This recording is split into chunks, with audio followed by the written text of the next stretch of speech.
Good morning and welcome to this international conference. This is part of our series, Rebuilding Sudan from War to Sustainable Development. We started this series back in 2024, and this is number 11 in the series.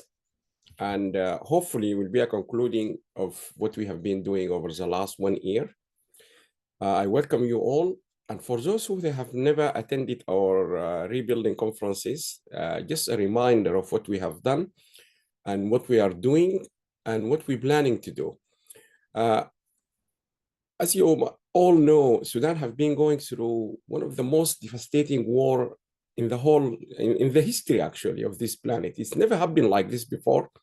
Destroying everything, people lost their life, killing, raping, destroying schools, universities, healthcare facilities, infrastructure, everything is being destroyed.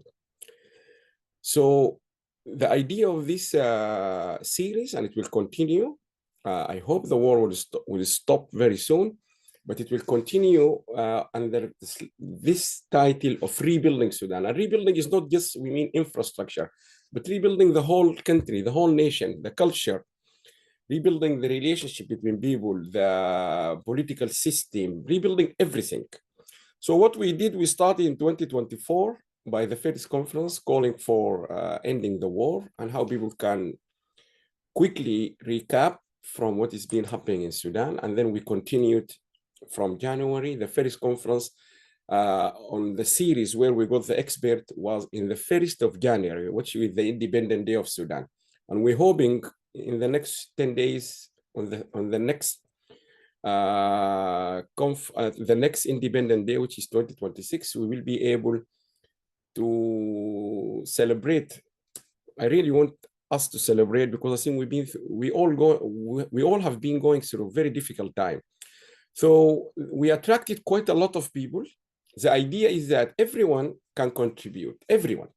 So it's open, the contribution was, still, and will continue to be open to anyone, young or old.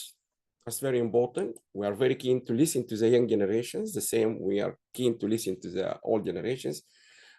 Senior or junior, if you are a very senior expert in your field, you are a professor, you are a consultant, you are anything. Also, those who are junior in their field, we are very keen to listen to them. And number 3, we are very keen to listen to all kind of experts who can help this country to rebuild. This doesn't mean it stops at the Sudanese origin. It can be anyone. It can be like now in the first episode, we have people from America, from Uganda, people from India, people from Iraq, people from Libya, contributing and sharing their expertise and what can be learned for Sudan. We also tried our best to be as inclusive as possible, and including the political parties. There were lots of politics and people who are discussed political discourse of Sudan for the rebuilding, and also we gave them the chance. I mean, we have our, I can just quickly share with you. This is not, by the way, complete, but it is not bad. It will show. To give you an idea, this list, actually, the last time I have seen the list is 176. I know there are 40 that are not here, but this is at least to give you an idea. Professor Abdullah is the Vice Chancellor of University of Kordofan. Sheikh Babikir is a scholar and a chairman of the Rumi Cafe. He's advising the King of Great Britain, or the Kingdom of Britain, King Charles, and the Queen, the former Queen, on lots of issues, including education for Islamic studies. He's a top man. Professor Bakri Saeed, the former president of the Association of African University, president of the Sudan International University. Ibrahim al-Dukhairi, Professor Ibrahim, the Director General of the Arab Organization for Agricultural Development. And then the list will go on. Professor Dia, advisor on AI to the Prime Minister of Iraq. And then the list will go on. Professor Nasir, former Minister of Finance for Libya.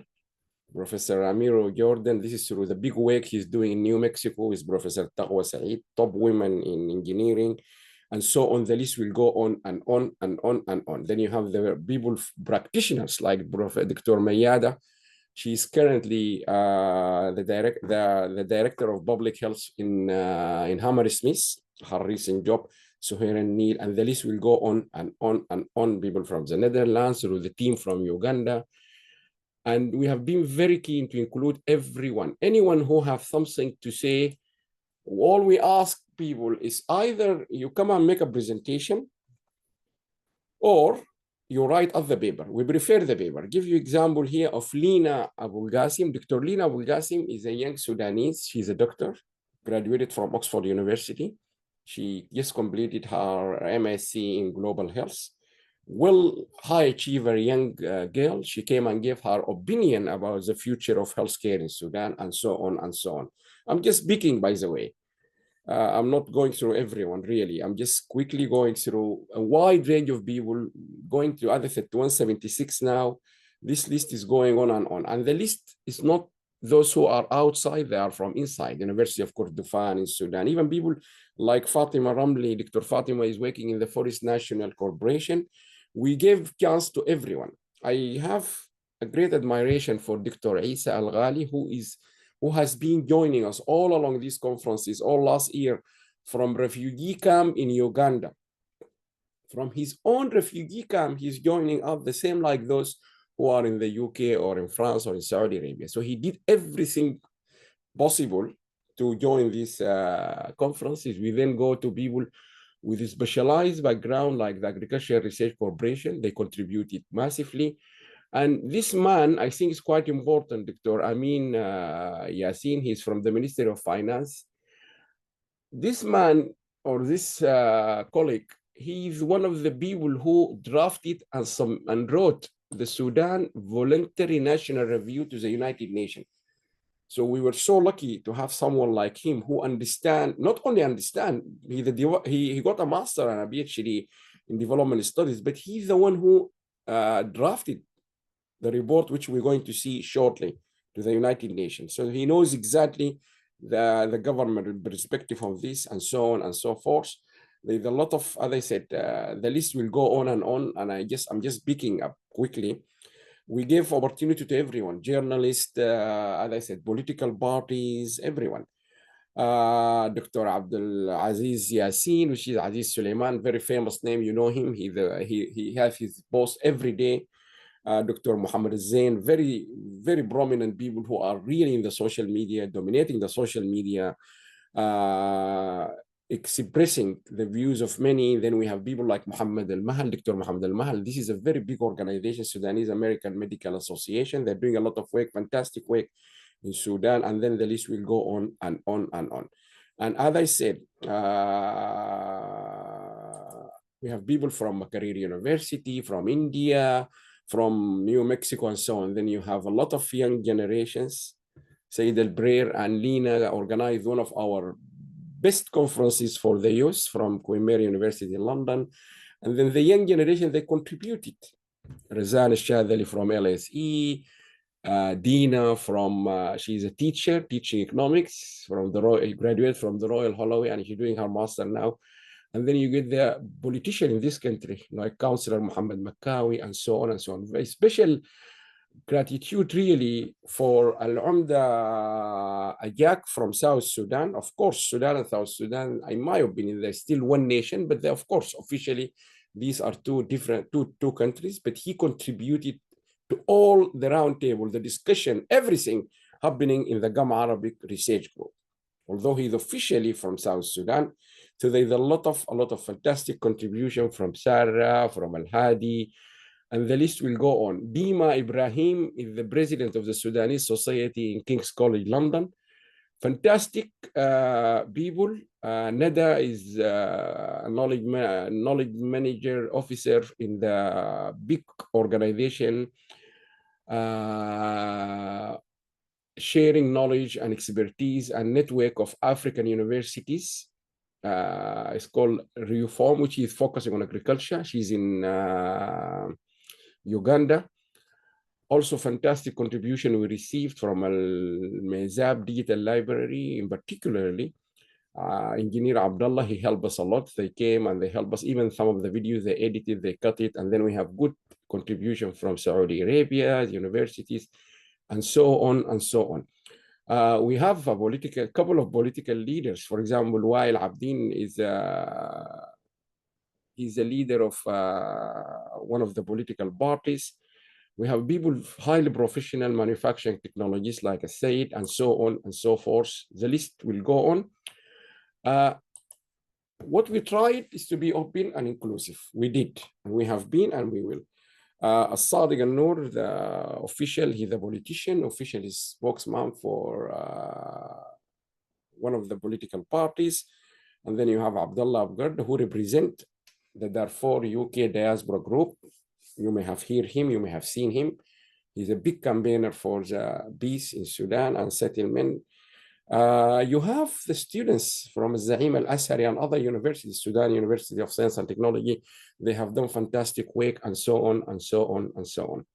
Now, as I said, I do apologize if you don't see your name or your picture here, because as I said, this is quite a massive project. To end up in this, it needs to go through different teams, but I am pretty sure there are 40 or something not here. So that's one part. So the opportunity was given to everyone. So people contribution has been in 3 parts or maybe 4 parts. One contribution, those people who they wrote a comprehensive chapter of what they think the future or the rebuilding of Sudan should look like. And we have received, I think, almost 90 chapters. 90 chapters. I will show you now shortly. And they are in different stages. I think there are 31 of them. They are already being published. These are officially published. We finished with them. And they are now, and we're hoping before the end of the year, they will be in all public domain, in libraries everywhere, particularly in the West, because the West will pick these things very quickly. And then you have the second group of authors who they have submitted chapters, but these chapters are still in the editorial process, including my own chapters. I haven't submitted any chapter in the first book. All the chapters I personally contribute. Many people, they say, where is my chapter? I said, even my chapters have not been published yet. So either they are still waiting for, they are exceeding the word limit and so on. We give a specific or very limited exemption for long papers for several reasons. I will talk about them shortly. So there are lots of chapters in the second volume. Some of them are already ready to go. And then we go to stages. And there are other list of abstracts submitted, but we never received the full chapters, and the list will go. And there's others still in the pipeline. There's a lot of submission being made. The idea is very simple. We wanted to give people the chance to contribute to this country, to contribute to Sudan. And we already received lots of, even from non-Sudanese, they said, this is fantastic. You need to start now in order to be ready. And this is, I think, hopefully our lessons for WSD is for Ukraine, for example. There is war going on in Ukraine, and the Ukrainian academics and professionals, they should do the same like what we do, make things ready. And I can tell you what we mean by these things ready.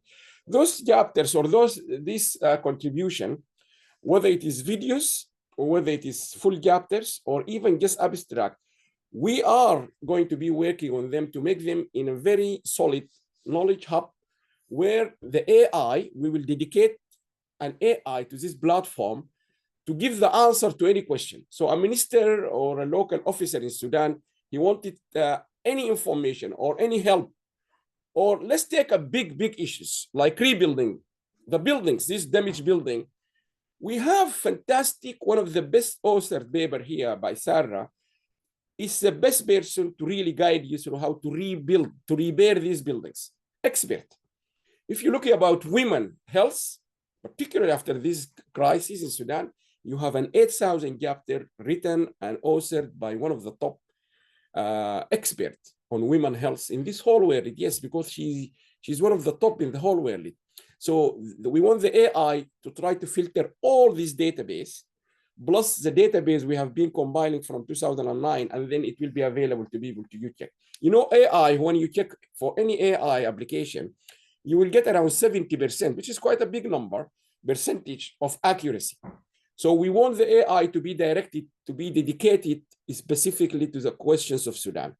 And then we will keep building up. Of course, it needs funding, it needs money, but the important thing is it needs adoption. It needs the government to use it. It needs you to circulate it, because this is a huge knowledge. Just give you one example of the papers in the second volume, which is going to come very early, by the way. The second volume will come very early because the road is being done. We know the design.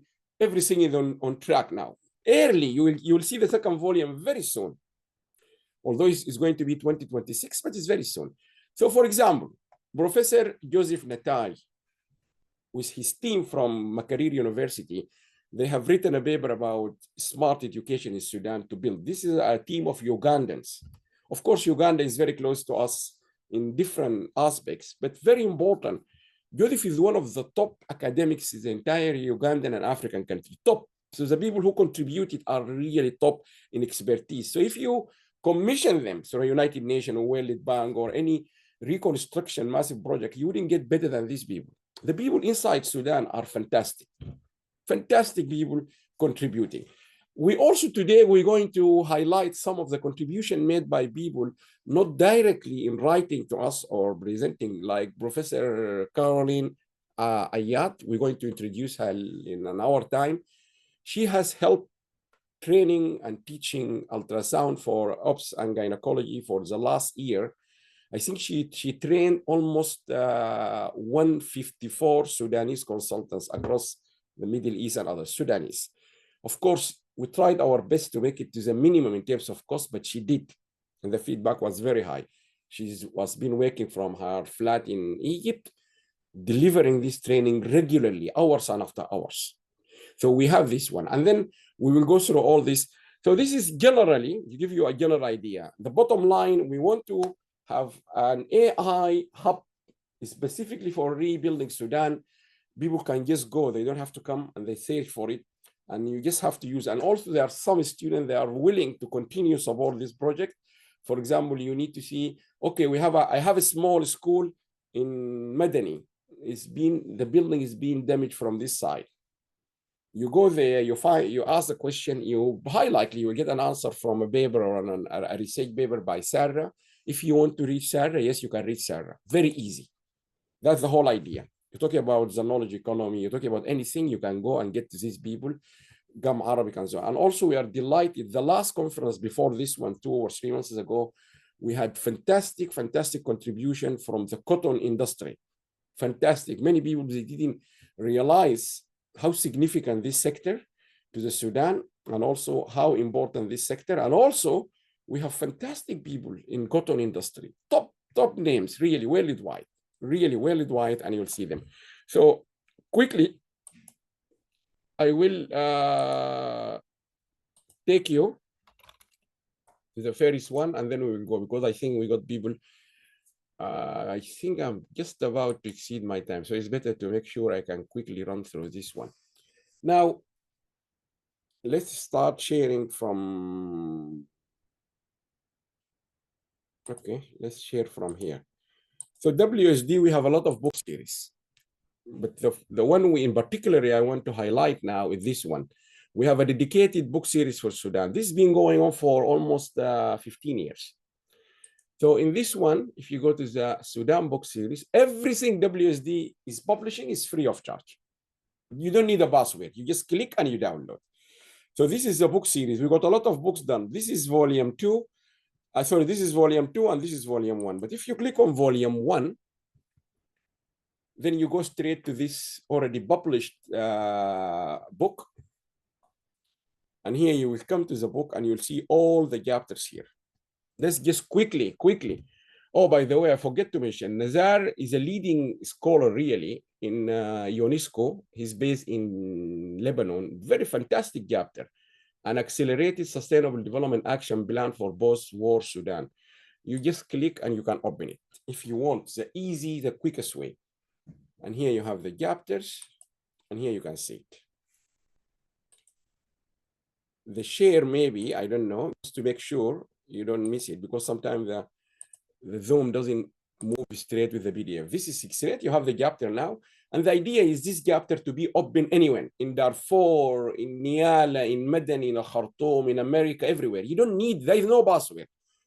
So this is his rebuilding Sudan after the war, part of the section called Planning, Strategy and Development. And here you have the DOI, you can search by it, and then you have here the chapter. So you read, you have Nazar, Dr. Nazar Hassan, you have his email, you have his ORCID, so you can go and look at other publications, and then you read. This is available, and we will be using it to generate a lot of answers. And I will tell you the magic of what we are trying to do here sooner. And then you go all the way, you read the entire chapter. This chapter went through lots of editorial checking, reviewing, and so on. We did our best to ensure the quality as high as possible with the standard we do internationally. And then you read about Nazar, his background. So if you need to learn from him, this guy is available. You can go and reach him.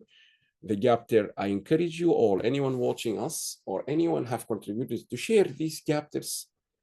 You don't necessarily share your chapter. You don't necessarily share it to your own group. Share it wherever you are, because this is going to be a real massive book available to help this country.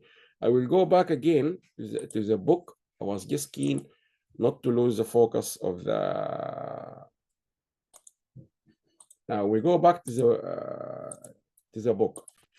Let's forget Nazar. Let's try someone else. Another chapter, for example. This is very important chapter, by the way. This is a big issue for us globally, for WSD, the zero carbon economy, written by two fantastic top people in Sudan. We want the country, the government, to listen to those people, because they really drive very important issues.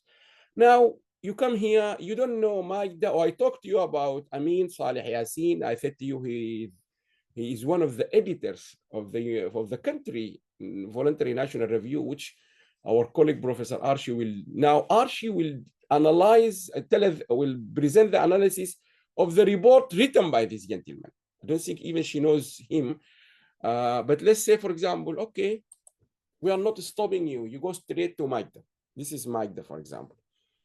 You go to her, you can read about her, her background, and so on and so on. Even what you will see here, we are very proud of this database, because the United Nations, World Bank, Harvard academics, colleagues of us, they said this is the best. A professor from Harvard used to be our colleague at Sussex. He said to me, Alam, this is better than my profile. In fact, this is better than my profile at Queen Mary University. Yes. Here, you come to Magda, you know about her experience, everything. A lot of network, she's part of it. Women, Arab, SDGs, blah, blah, blah. But more importantly, you will come across this video. This is a video, look here, it's been recorded 2022, 4 years ago. خارطة الطريق ومشاكل الميزانية. She contributed with Dr. Muhammad Al-Nair, Sabna Imam, Dr. Ali Al-Iraqi. This was the round table. You can click and watch, so you will have a big learn. What we want the AI is to capture all this knowledge, not just the paper she wrote for us. But here you can see where she is, which part of it. She's a member of this women-led, and so on and so on. You can even see here immediately, if you come here, you can see the conference she contributed to. And then you go to the conference page. It's all linked. And here on that one, she was in that conference with Dr. Nadir Youssef, doing fantastic work. You might see him on the website, and so on and so on. And then this will never stop. That's another thing. So quickly, because of the time, we're trying our best to capture, using the best techniques to capture the knowledge of people, whether it's video, whether it is just abstract. We have people just submitted abstract, they haven't completed the chapter or the chapter. Once we finish, now we are very close to finish, because we go, then anything coming after, we already have a platform, we have a roadmap. Now we reach the point of now the book is being published. So everything, the videos, everything is done.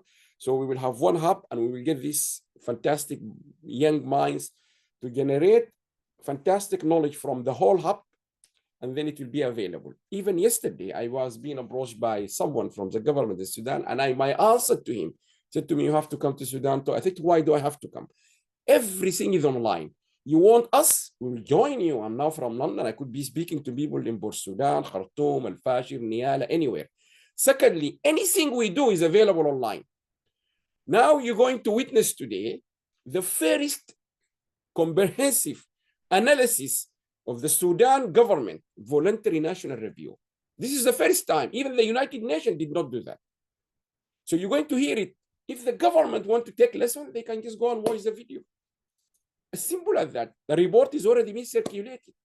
Whether we right or wrong, we are academics. We are a group of 9 or 10 just on that report, people. We did our best.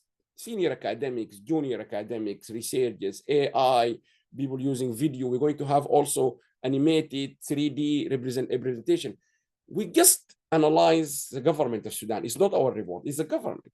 So this is all available. There's nothing going to stop you from learning from this. But we want you to really help us in spreading this out, because we want this to dominate. And I can give you one example before I conclude. Back, you remember when Tony Blair was the Prime Minister of the UK, we had a lot of terrorism incidents. People lost their life because of lots of terrorism incidents in this country. And terrorism has been a big problem for the government of the UK at that time. So Tony Blair, then after he completed his tenure as the Prime Minister, he created something called Tony Blair Face Foundation. And then the next government, which was conservative, they commissioned him to help the country how to eradicate the social media domination of terrorism. I mean, we reach a point, some terrorism group in the UK, they put online, free of charge, you click how to make a bomb. Happen in the UK. Imagine they reach that point. They maximize the usage of this internet to spread up evilness, if you like. You can go online. Yes, it was on TV. Everyone watched it. You click, you know how to make a bomb. So a child could have done that. So anyway, Tony Blair commissioned, they brought the top expert on whatever you call it, social media, internet, IT, and they brought them, and I went to the launch, was in the Institute of Engineering. The top technical person, they brought him, top man. He said to them, we can't just go and shut them from the internet. We can't. And the lady from the YouTube said to them, every minute there is almost 200 million videos uploaded on YouTube. And she said to them, technically, I can't. We will do our best. We will keep taking them out. But we can't monitor 200 million a minute videos. Make no doubt. There will always going to be harmful material on the internet. That's the fact, people, they don't like to hear it. They were always going to be, because you can't monitor it. It's a scale. One. Number two, she said, but whenever we find material, we take it out. We use our brain to take bad things out. Then the top man, the technical guy, they said to him, okay, you are the top expert on IT, information system, blah, blah, blah. What is your advice? And can you believe his advice? We were in the room with ministers from Home Office, senior police department, government. His advice, one, he said to them, the more these people, they put things on the internet, you also have to put the good thing on the internet. So you attack it. The chemical you're going to use to attack this, number one, is the good material. If they put something on the internet saying how to make a bomb, you have to put something on the internet how dangerous the bomb is. Believe it or not. Jihad, if they put something about jihad, killing people, blah, blah, blah, you have to go and put very good things about Islam, about jihad. This is the technical man, number one. And number two, use most of your funding, not for technical issues. We are dealing with that technical, but to educate people, to give them more awareness about the scale of the problem. Redevelop. Sudan is in crisis, and you will see that in few minutes by Professor Arshi. We failed, the country failed in any SDG. This is not a political discourse. This is real facts on the ground written by the government. Sudan failed on all the 17. But then the other fact you need to learn, it's not the only country failed. Nigeria failed. It's not the only country failed to achieve the United Nations Sustainable Development Goals. So you need awareness, and that's where the importance role of people like Professor Mike is so critical. So for us, we need to make sure this information is available, is dominant. So if the government, I've been approached almost every day, and my answer is simple. Dr. Kamil Idris doesn't need to talk to us. He can go online. He can bring 2 students, smart, put them in his office, say to them, go through this website, find me anything useful I can use. You don't need any one of us to go to Sudan or any one of us to intervene. It's available. So this is the approach we are using, is given by top people in this planet to tackle serious issues. And that's what we are trying to do, is to really make sure this material is dominant in the sphere. Anyone. And all you need is an internet. I'm always referring to internet, because without internet, and I said that 2019 in Khartoum, the Sudan will go nowhere. I'm still on my way. Internet, it's not about the mobile phone. It doesn't matter. Can you see these two? One of them is broken a long time, but I'm still using on this one. It doesn't matter the device. Is what matters is the internet. So anyway, you have internet, you can download it. So anyway, this is the second part. And just to comfort those, I know some people here quickly, I need to give them comfort because I have been contacted several times. I want to make sure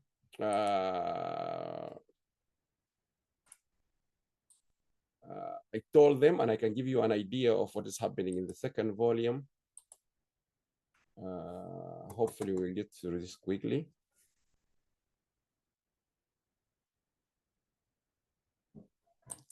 So while we get this on up, I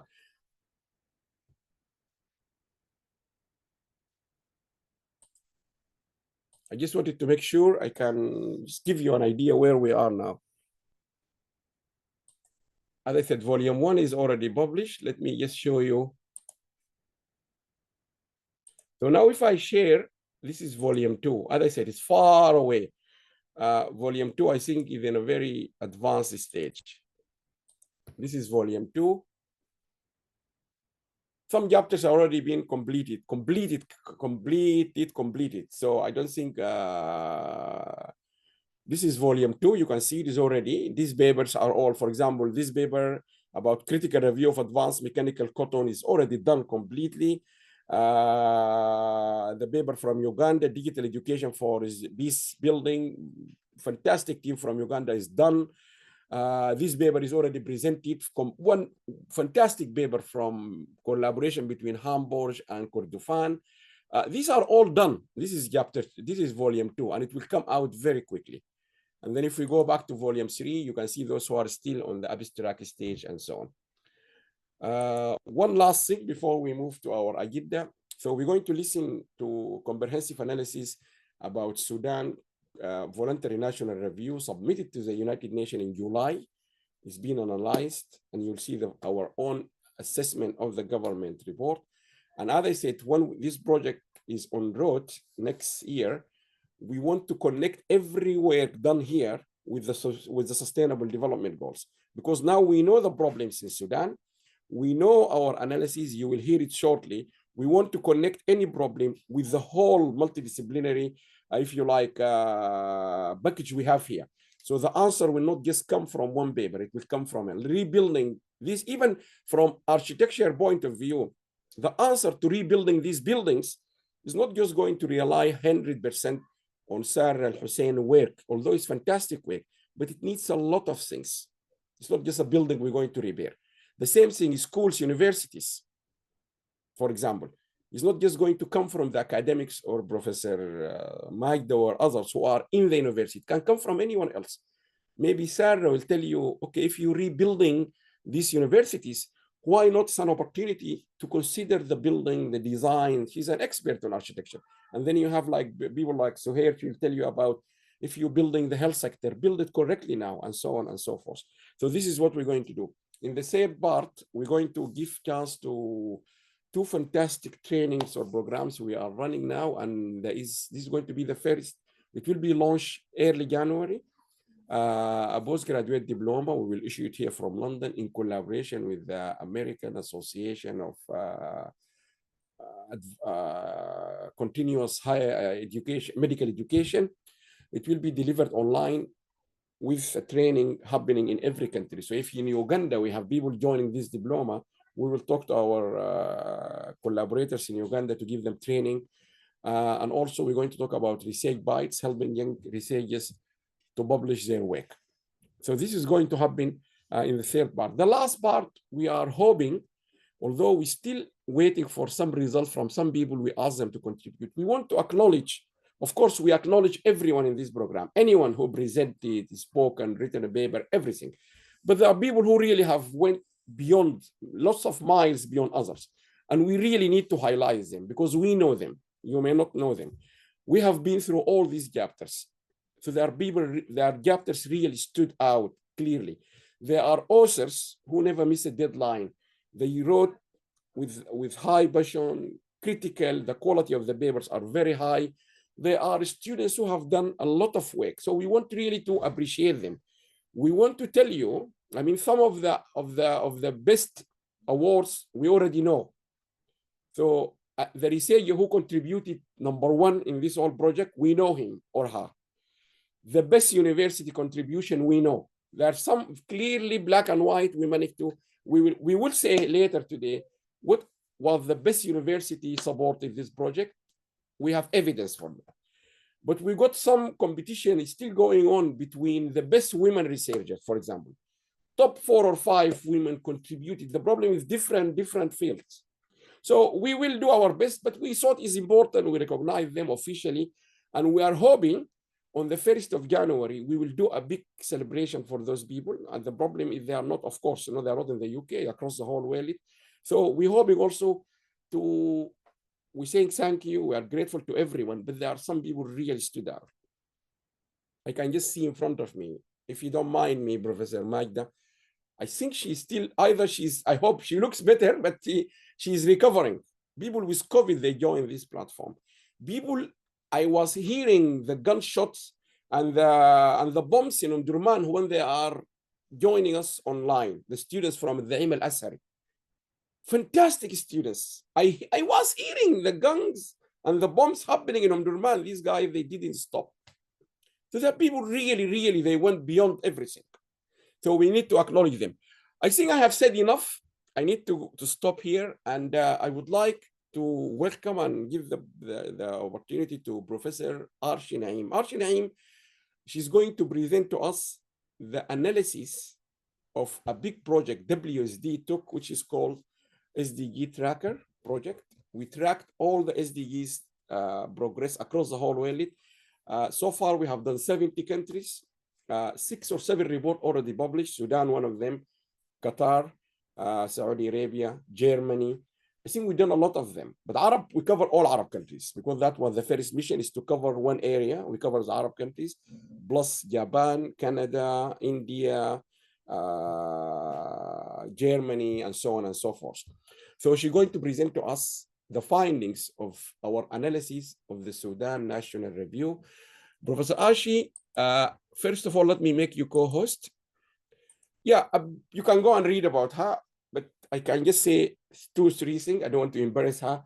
She's one of the top scientists worldwide. You know, if you go by quantitative analysis, those who are top 1 or 2% in the whole world, it's cited, they have citation. She's one of them. Top academics. The second thing I would say, one of the best researchers I work with many researchers from across the whole world, but she's one of the best of them. She's straight, go to the point. Her analyses are very good. And she's now leading on this with our team. The people who are involved in that team, fantastic, from UCL, from Queen Mary, from and so on. You can go and see the list.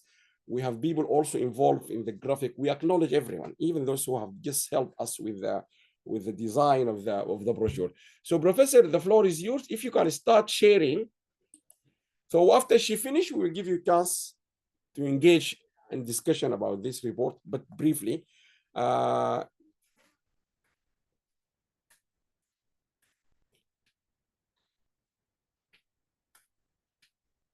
Thank you, Professor Alam. I just would like to ask if my screen is visible.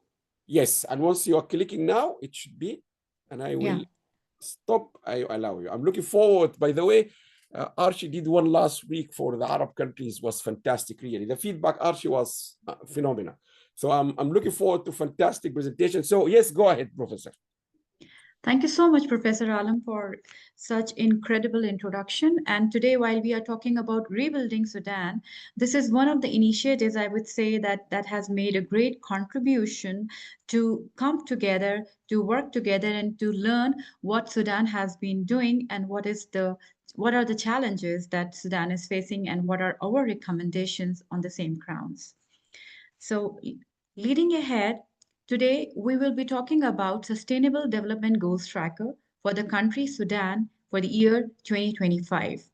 I am Harshi Naim with you, who is Academic Director for London Institute of Sustainable Development. So before I go ahead and explain you about what's happening in Sudan, I would like to give you a small introduction about what is SDG Tracker or Sustainable Development Goals Tracker.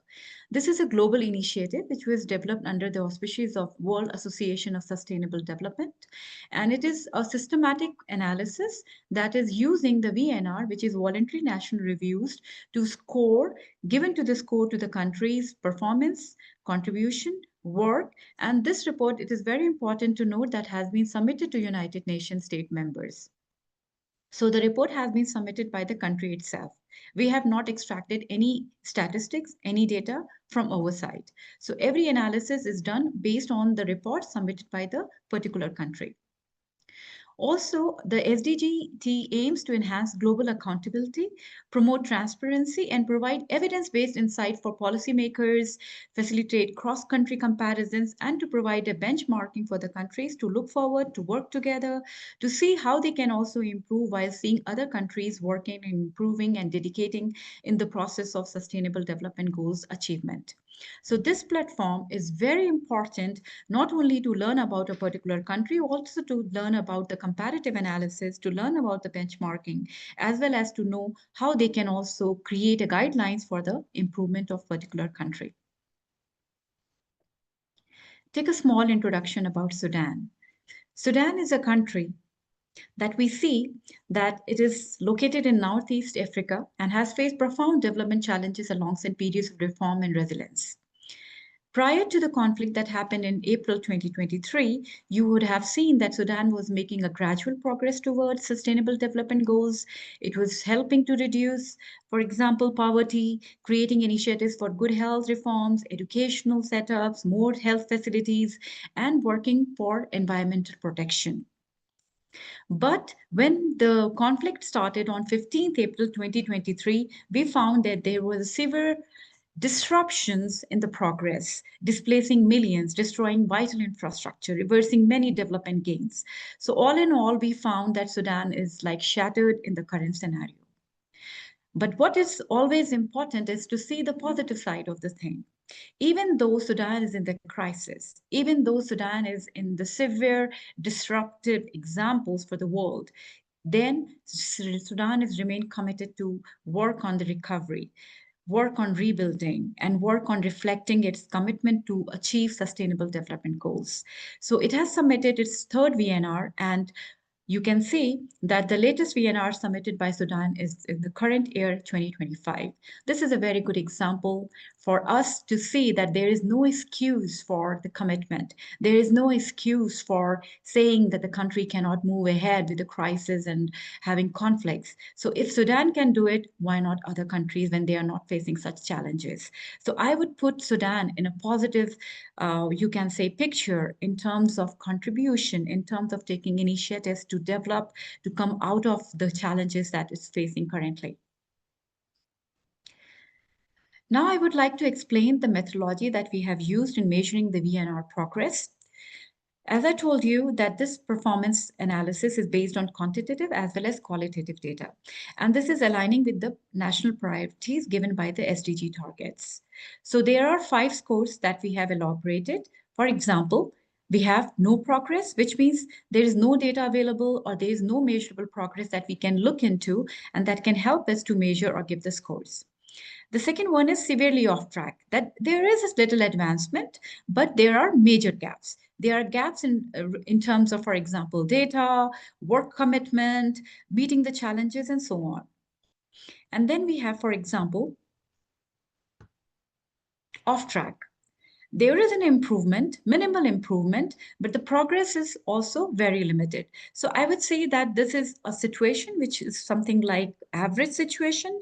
The country is committed for the achievement of SDG, making the progress, but everything is not helping to really achieve the real goals. Moderately off track is some progress achieved, but the key challenges remain existing, which are to be solved. And finally, we have on track. This is a stage, this is a score that we would like country to come up where they are achieving the target. They are making noticeable progresses towards the SDG. And finally, this is achieved, which is full score. It's difficult, but not impossible, I would say. So this goal is when the sustainable performances, monitoring are in place, the benchmarks are achieved, and this is like giving one good example to the entire world that how did they actually meet the full score for sustainable development goals. We have now, for example, you can see the scores that we have given to Sudan. And this score is not based on anything. It is based on, for example, the scores given by the country itself. Sorry, it's analyzed by us, but the information is given by the country. For example, we have here, VNR report, Sudan has submitted in 2025, and there are 17 SDGs. I can quickly mention these SDGs for you. For example, no poverty, zero hunger, good health and well-being, quality education, gender equality, clean water sanitation, affordable clean energy, decent work and economic growth, reduced inequalities, sustainable cities and communities, responsible consumption and production, climate action, life below water, life on land, peace and justice, partnership and means of implementation. So these are the 17 SDGs given by the United Nations. This is not created by any specific countries. And all the countries are required to work on these 17 SDGs.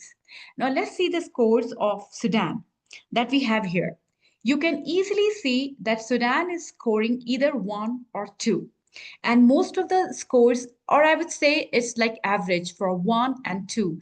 But in both the situation, we see that it's like very, very difficult for Sudan to say that it is really working towards the achievement of sustainable goals. However, I again insist on the point that I see the positive things in Sudan, that it is making some progress, it is making some commitment, it is contributing towards the sustainable development goals achievement. However, it is not successful, but the contribution should also be acknowledged. Out of all these SDGs, it is also very important to see that very, very critical SDGs like no poverty, good health and well-being, gender equality, clean water sanitation. I mean, these are, you can say, the basic needs for the survival. If these are not met or not existing in a particular country, how difficult the survival could be. And this analysis is submitted by the country itself. So this is an eye-opening for all of us to see that how you can say seriously a country needs support. How seriously the world should come together to support a country to come out of the challenges and to give the minimum basic requirement for the people to live in not only peace, but to also to live like, for example, a healthy life. Moving ahead, we have also identified the major challenges. We found that approximately 11 million people have been internally displaced within the country. And now you can call them as refugees. They are representing around 25% of the population, which is a really serious concern for the entire world. It has placed immense pressure on host and communities and social services to work on. Another major challenge is infrastructure. You talk about schools, hospitals, markets, roads, bridges, cultural sites, all are critically damaged, looted, partially damaged, or completely damaged. So reaching to a hospital, for example, is a concern because the infrastructure for roads or connecting bridges do not exist now. People are in the critical crisis. And I just would like to add a small point here, like if, for example, digital world can work here, like, for example, internet connectivity, digital transformation, that can still help the country to at least to get an access to some basic infrastructure, for example, even to get, for example, access to their bank accounts, or for example, to have to make the payments for the basic requirements. That I will talk more in the recommendation section. Few more challenge, for example, economic collapse. You see that the GDP, which is the gross domestic product of Sudan, has sharply declined from 15 to 38%. Inflation is at the peak, which is not only preventing the investment and employment opportunities, but also giving rise to poverty. People are out of job. They do not have work. They cannot have their own business scenarios. They cannot invite people to work together. There is no partnership.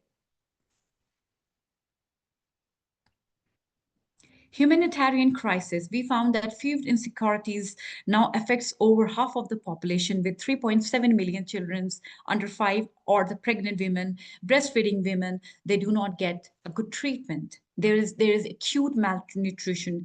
The disease or outbreaks, for example, cholera, measles, they are very, very dangerous disease that is, you can say, we are noticing in Sudan. We see a fiscal constraints in government, like, for example, revenue is halved and the debt is rose, for example, very, very high in Sudan, which is restricting the available resources. But as I started from the beginning of this presentation, that I would like to see the positiveness. I would like to see how Sudan is going to come out of this crisis and what lessons other countries can also learn from Sudan, even if being in the war zone. We found that Sudan is having inclusivity in planning. The VNR presented by Sudan is one of the examples for that matter.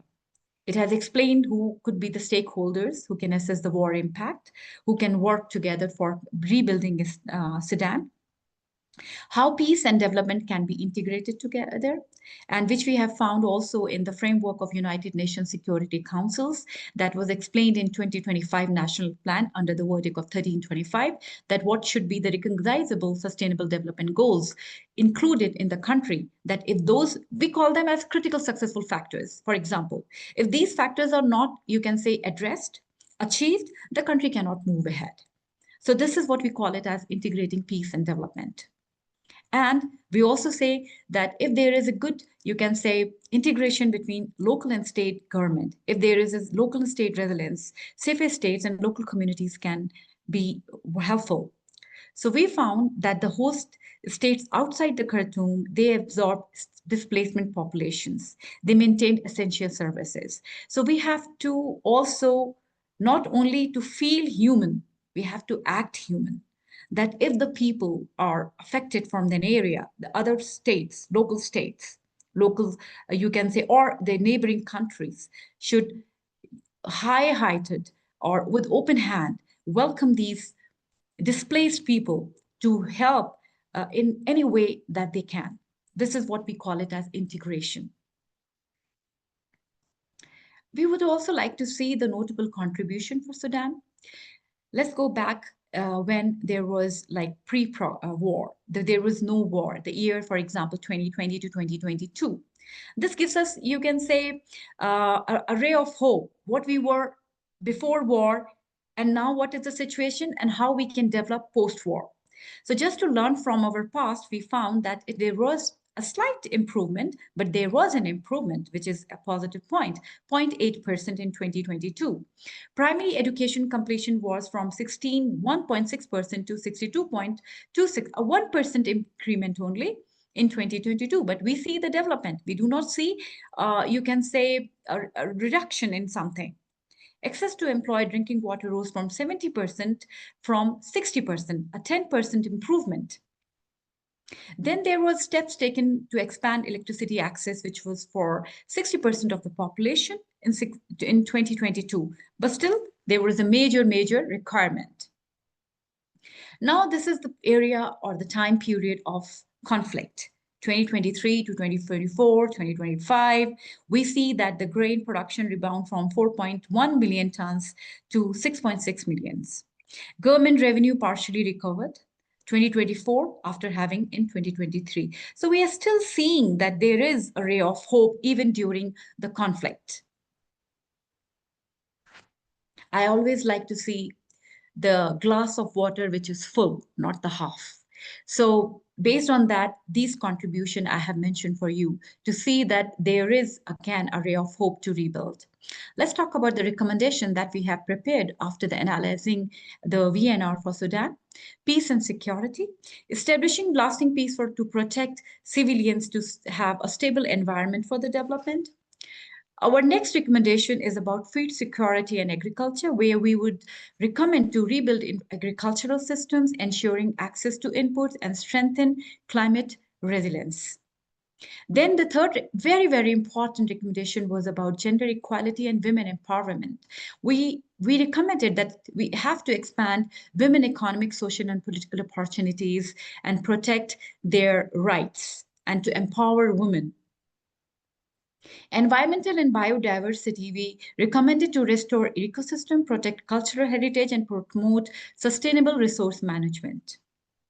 Humanitarian responses and resilience ensure equitable aid delivery and build community capacity to cope with shocks. Another important recommendation is about partnership and international support. We cannot move ahead without having international support and partnerships within the country and outside the country. So we have to have a mobilized donors, private sector support, recovery and SDG implementations. My conclusion is, or rather our conclusion is for Sudan's VNR, we highlighted that despite pre-2023 progress in poverty reduction, education, health, and environmental management, the ongoing conflict has severely reserved the SDG gains. Achieving the 2030 agenda now depends on peace and reconstruction and substantial external and domestic support for the country. At this point, if you ask us, we feel that it is very, very difficult to achieve 2030 agenda. But we have used the word difficult. We have not used the word impossible, that there is nothing called impossible ever.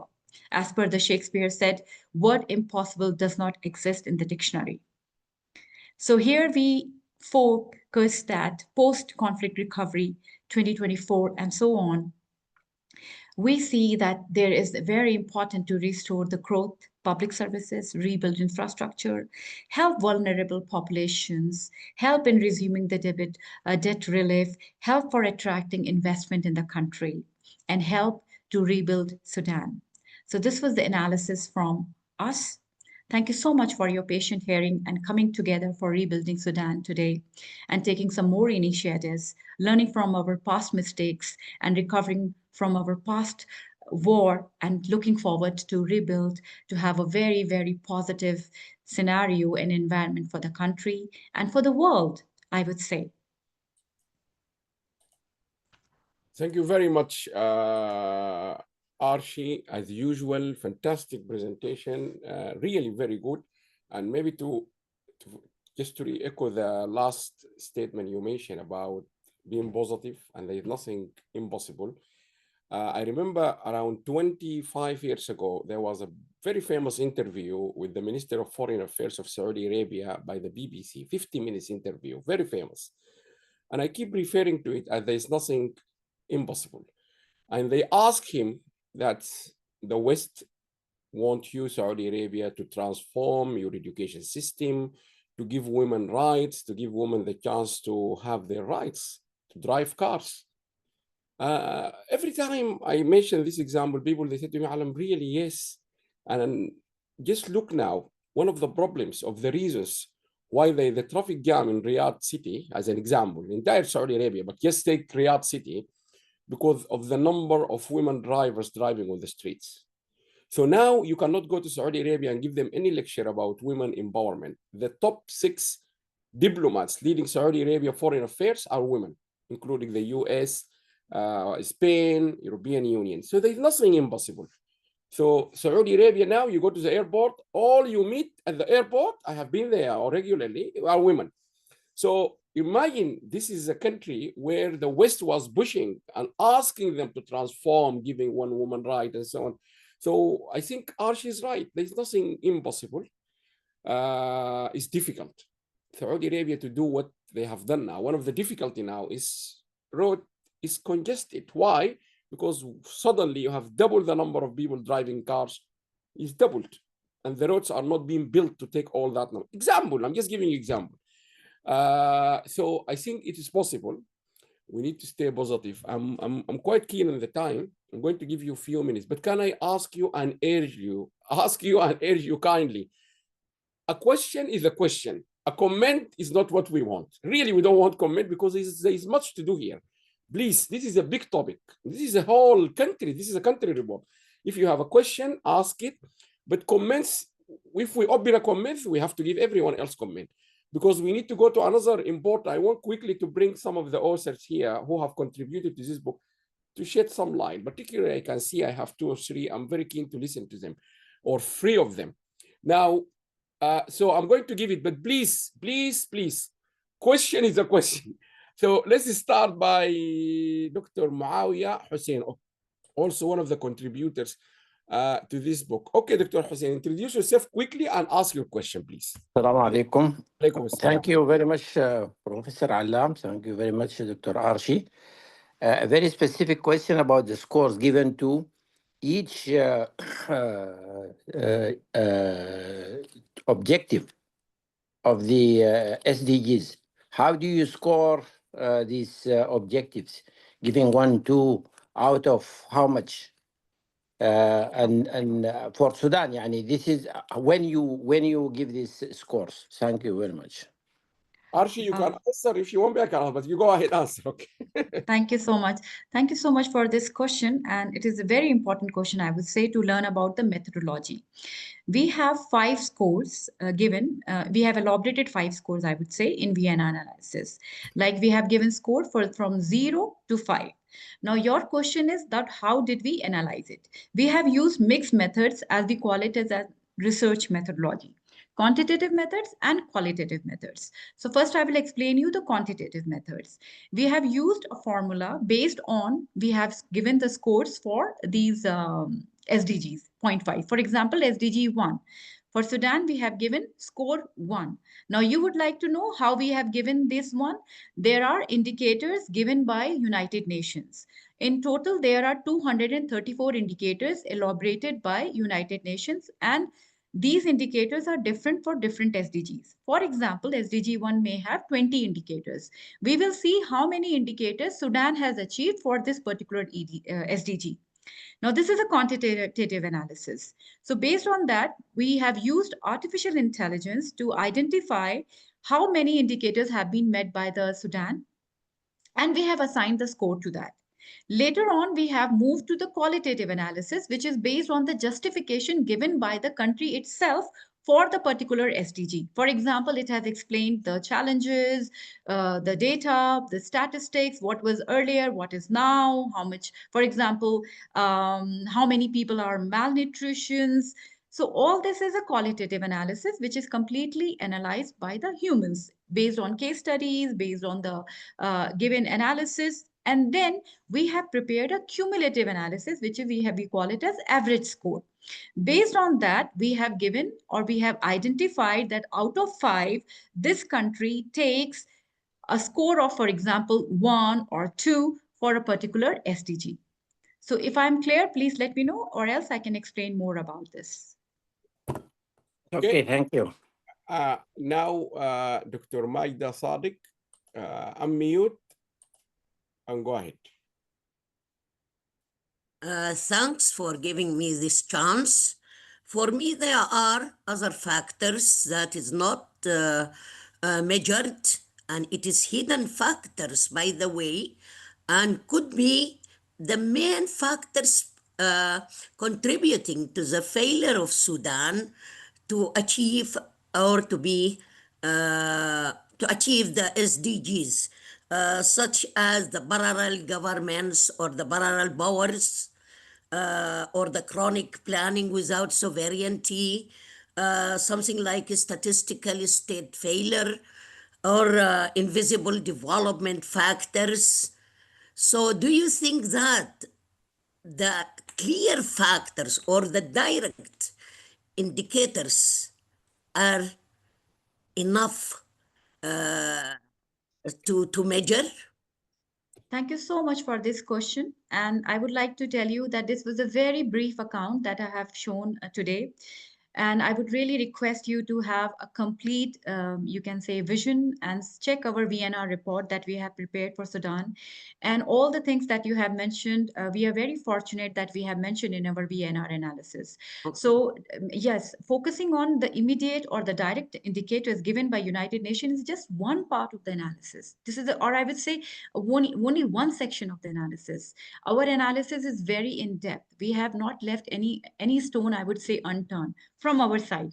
But discussions and suggestions are always welcome to improve.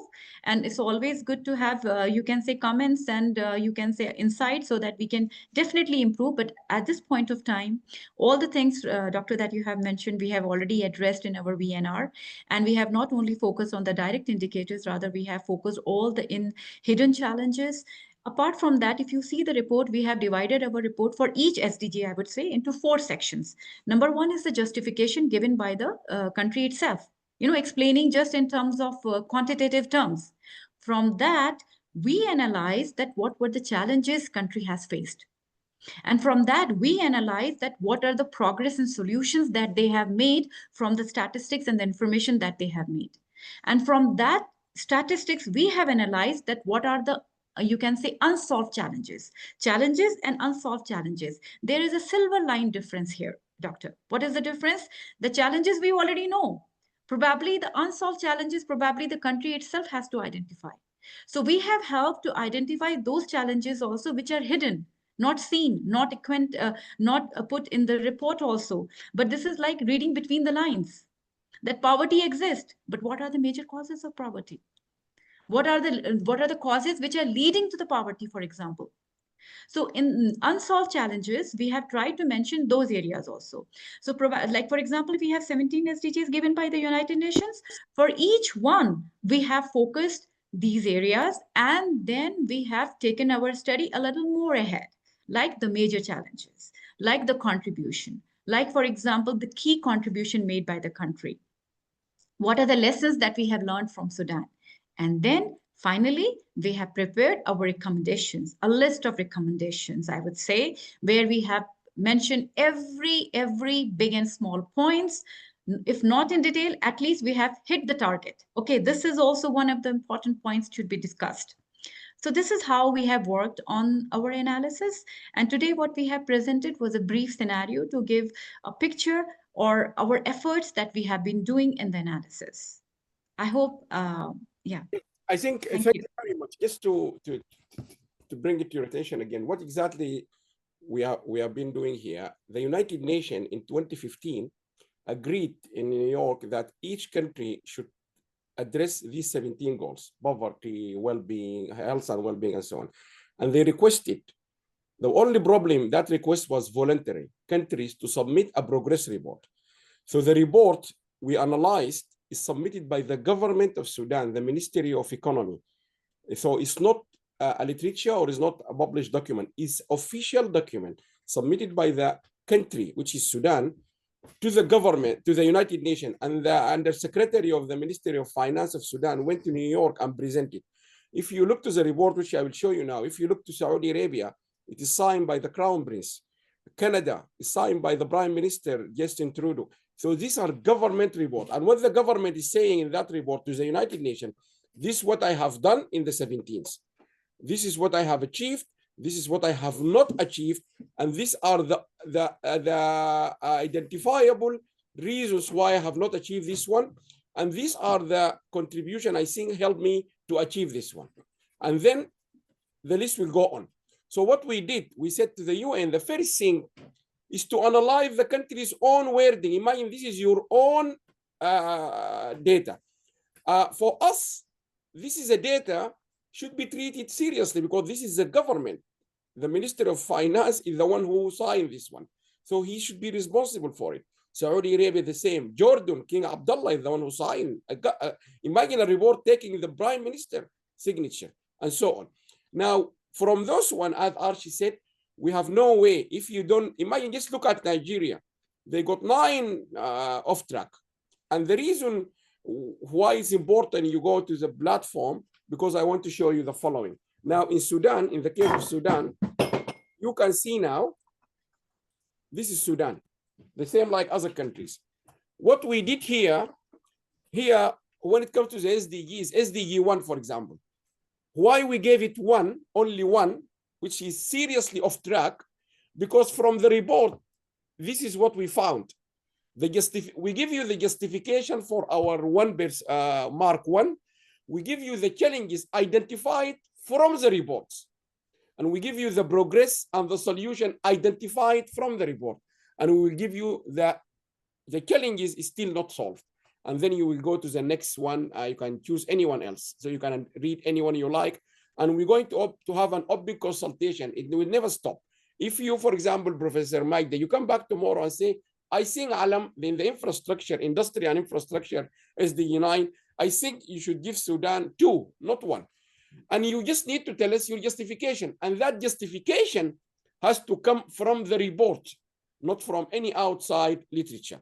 Now, if you come here at a glance, Sudan is off track on 1, 2, 3, 4, 5, 6, 7, 8, 9, and is seriously off track on the rest of them. So is missing on track and achieved. What does that mean if you come here to any country? And I will show you others. So Sudan now, the completion of all SDGs, whether it's 1, 2, 3, 4, 5, whatever it is 31%. So it's a failure. Overall, it's a failure. In terms of the SDGs on track, 0. In terms of SDGs achieved, 0. But then the important thing before you jump to see, oh, that's a very serious situation. This is a report in front of you. You can read it. Here, you need to come here and look at the overall, if you like, world ranking of the countries, which will give you an idea. You can look to Sudan from a different dimension. This is Sudan here. But if you come here to Oman, SDGs achieved, 0. They haven't achieved any SDG. Egypt, our next door neighbor, they have not achieved any SDG.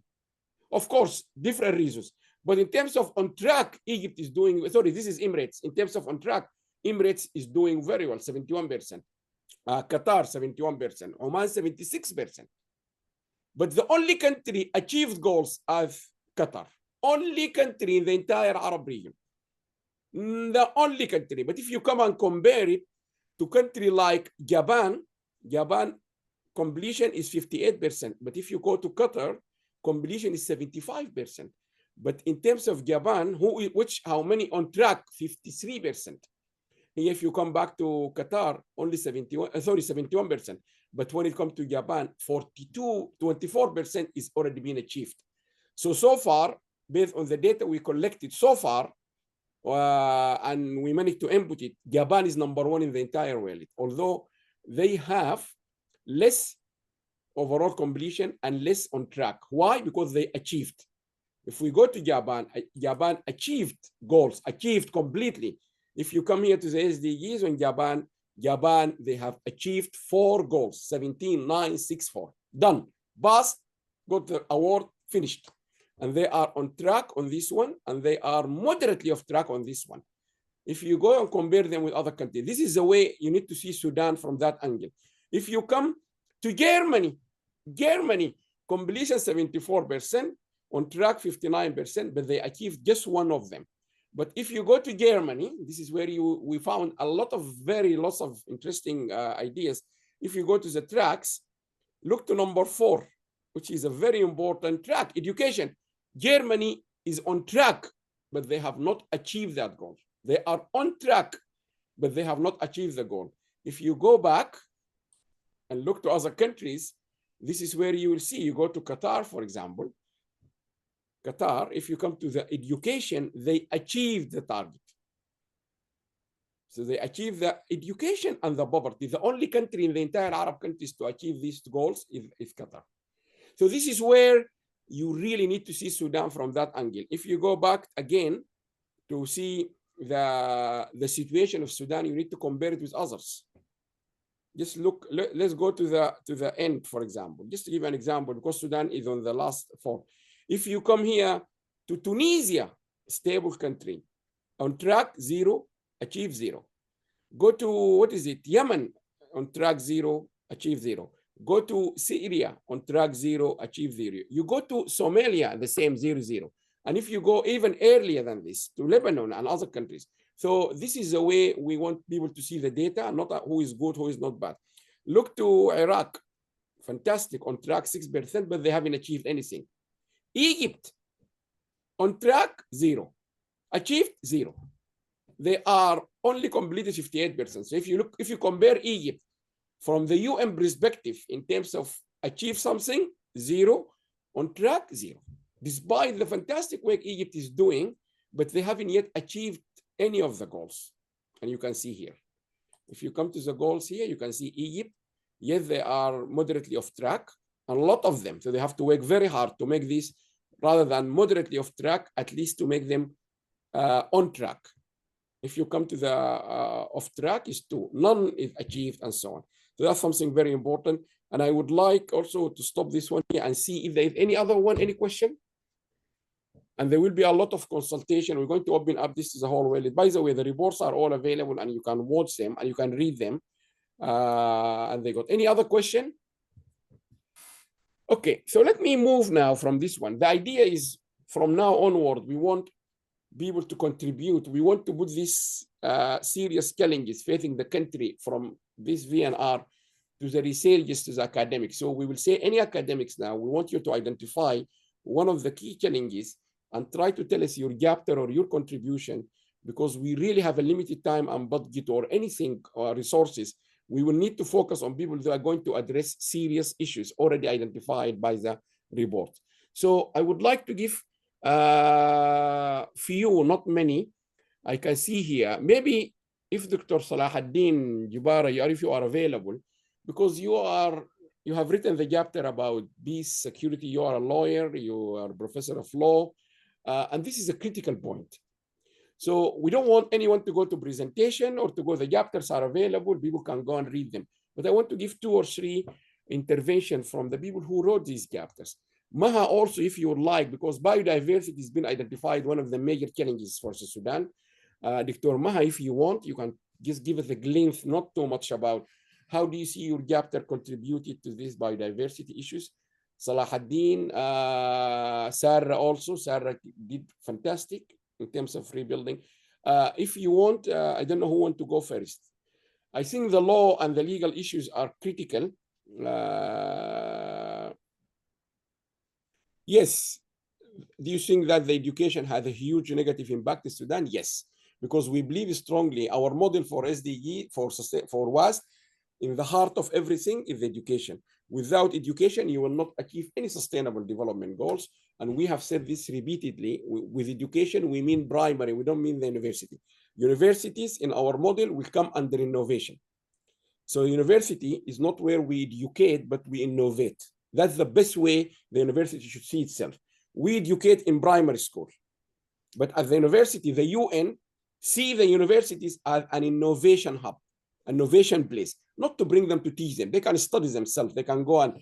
So that's where, of course, I know it's a very critical one, but in the knowledge economy framework, there are 4 pillars. One of them is education, one innovation, one ICT, and one competitiveness. Universities does not come here in education. They come in innovation. In education, we mean primary, and that's the real disaster in Sudan. And I can remind you, before the war, 2019, and this is recorded, Sudan was the leading country in the entire Arab countries, which we reviewed now, in the number of children out of schools. This is before the war. This is 2019 statistic by the UNESCO. Sudan, by UNICEF, the largest number of kids out of school. Because once the kids are out of school, you lose them. If they are in school, no matter good or bad school, it doesn't matter, but you can educate them.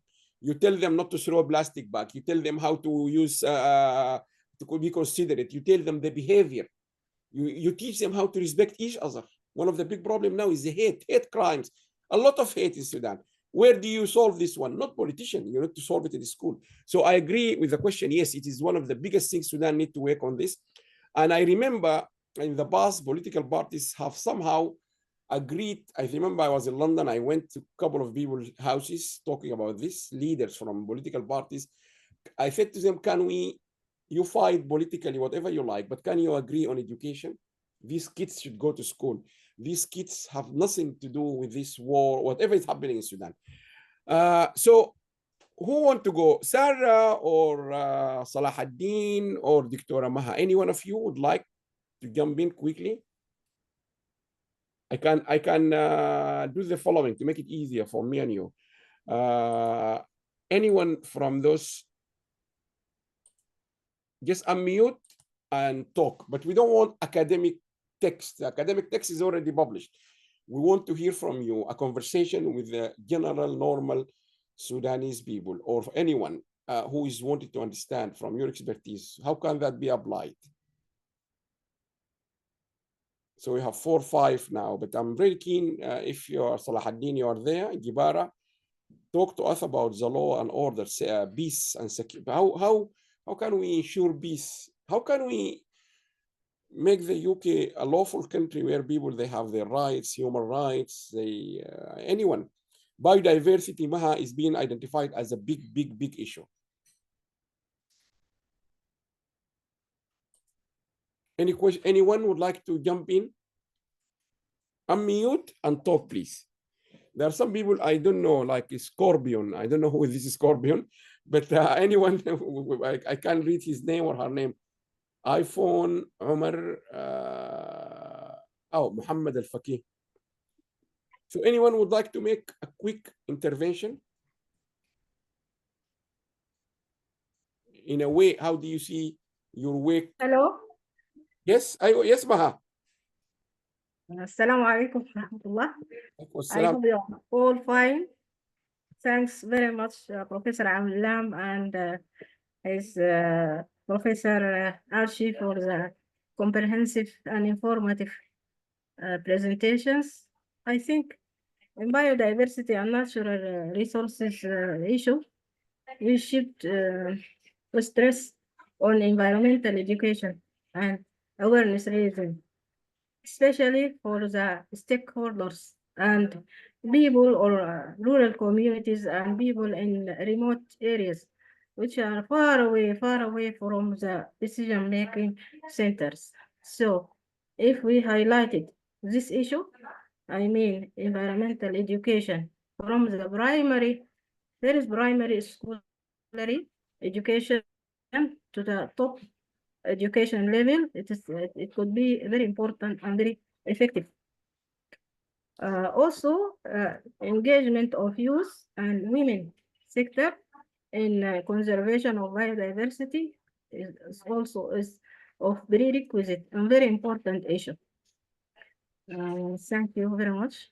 Thank you very much, Dr. Ama. And I can tell you now, this is exactly the policy of the Kingdom of Saudi Arabia now. Yes, they introduced a couple of programs, policy programs. One of them, the key one for in the environment, is education.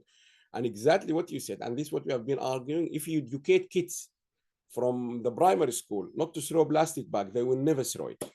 The fact we, the adults, are throwing this plastic bag, as an example, because we're not educated not to throw the plastic bag. No one told us the danger of throwing this plastic bag.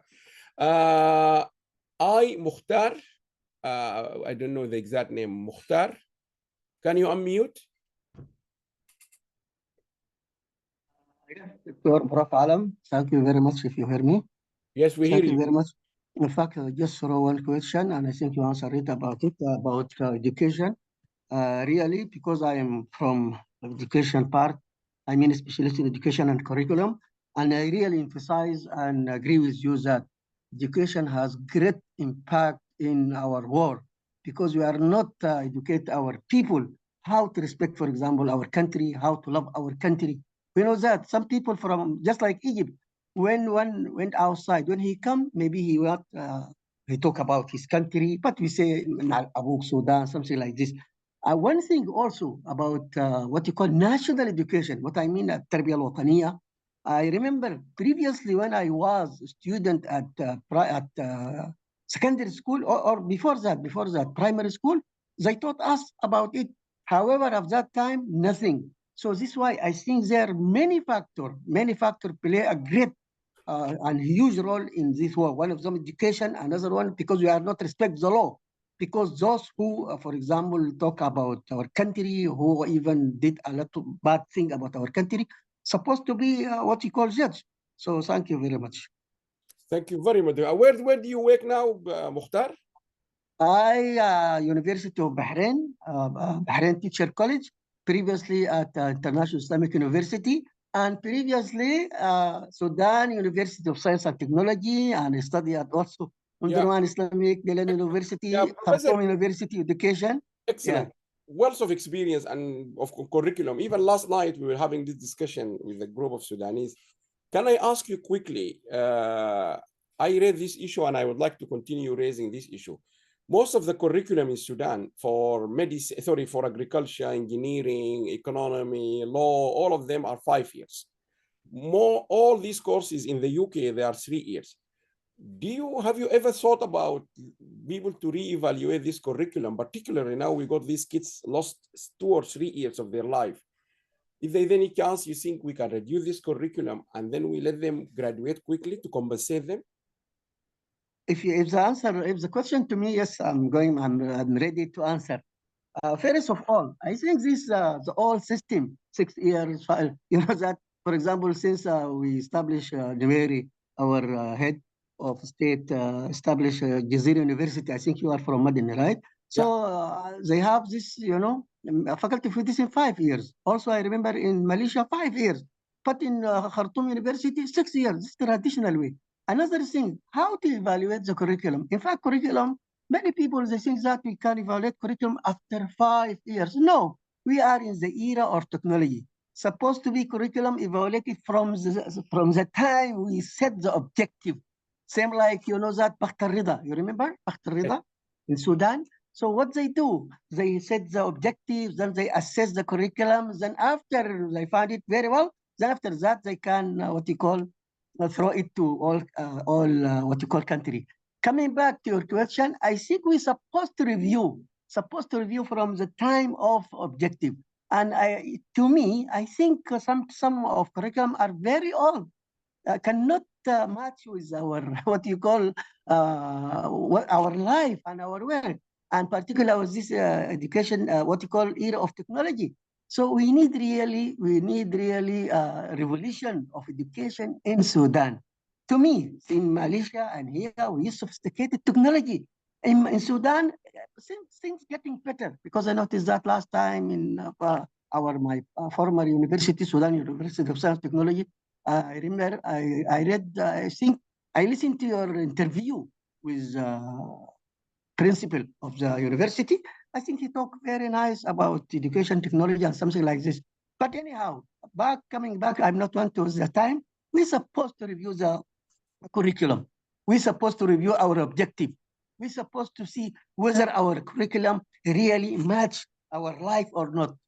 Thank you very much. Thank you very much, Doctor. Now, Sarah and Hussein, unmute Sarah, and floor is yours.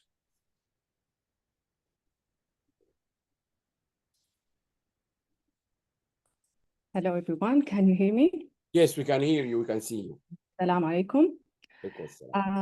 First of all, I'm really blessed to be here today as one of the authors in Volume 1.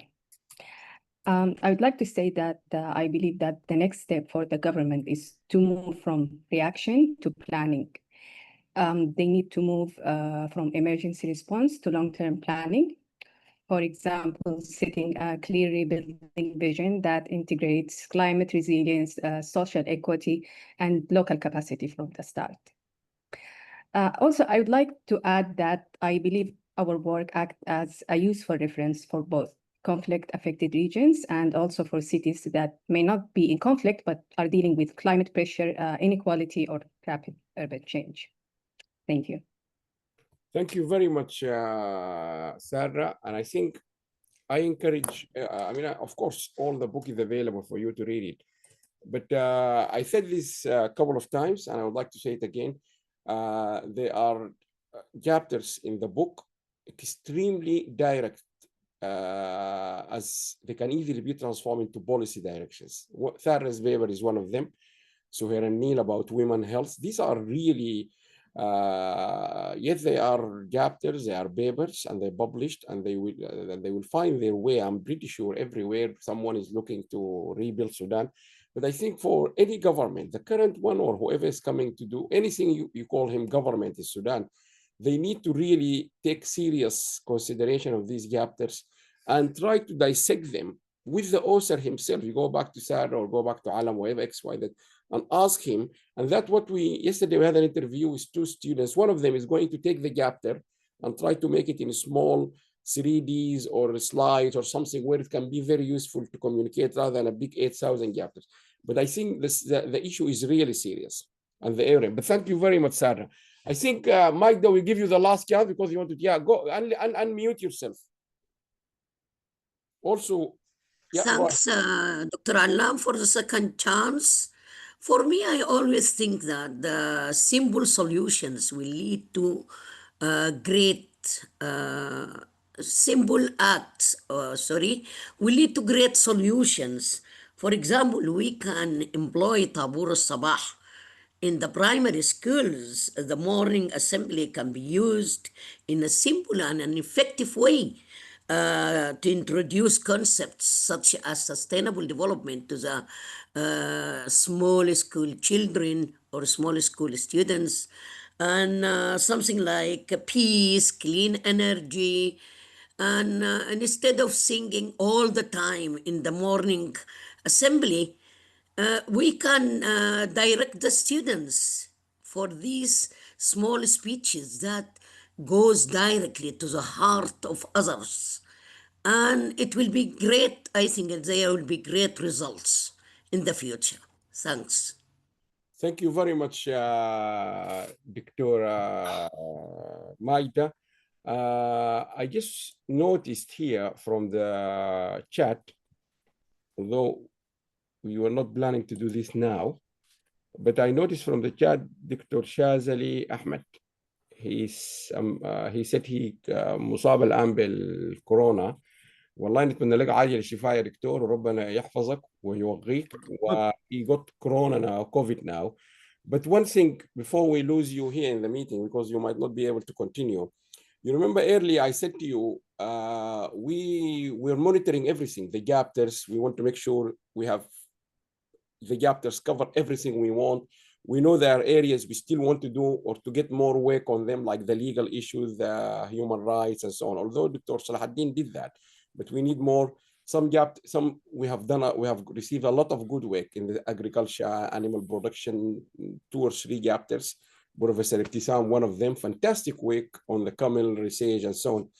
But overall, in terms of the contribution made, in terms of conferences and papers, I think that one of the people we can announce now, because it is very clear, is a black and white for us. Dr. Shazali, congratulations. I think you were the top contributor to this project.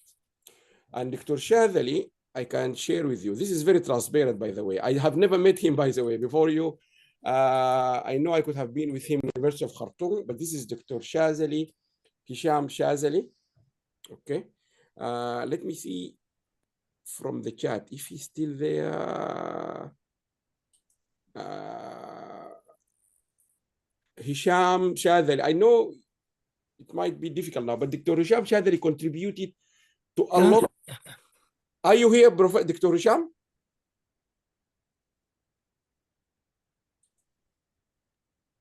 Dr. Hisham, can you hear me?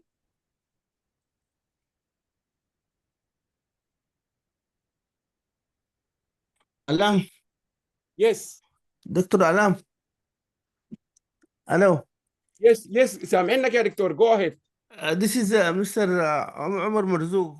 Omar Mohammed Al-Faki, the governor of Jazeera Scheme. Yes, I will give you a chance, doctor. Yes, give me just 2 minutes. Okay.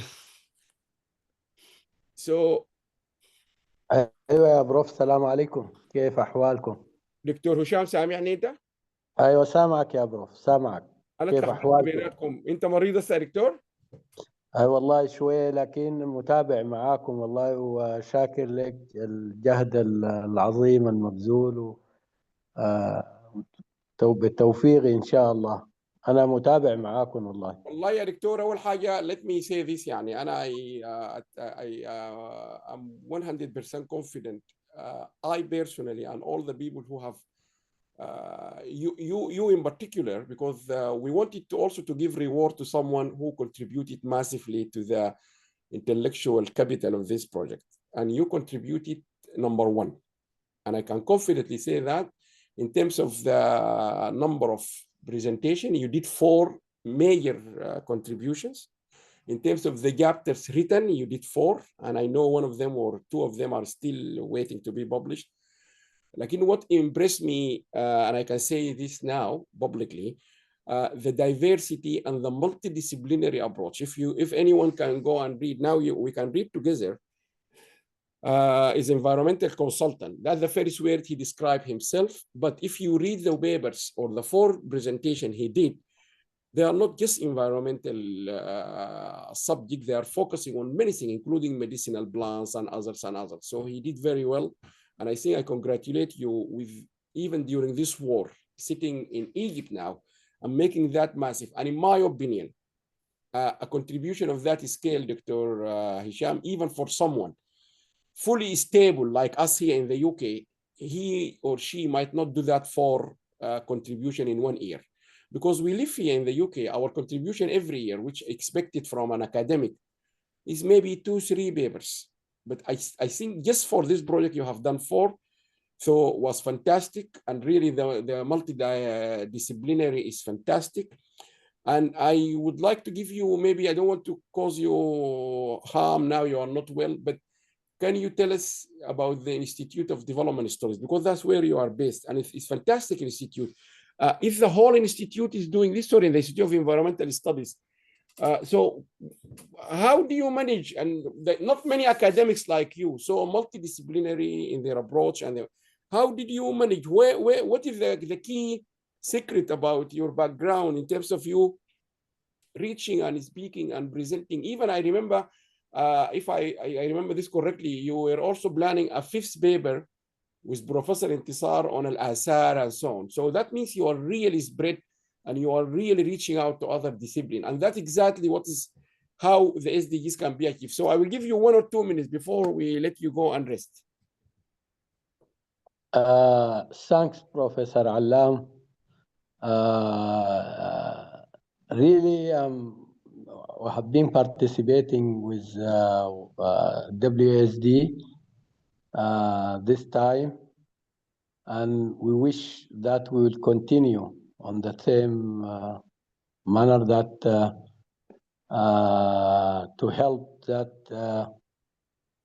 Sustainable Development Goals report of Sudan will be changed maybe sooner.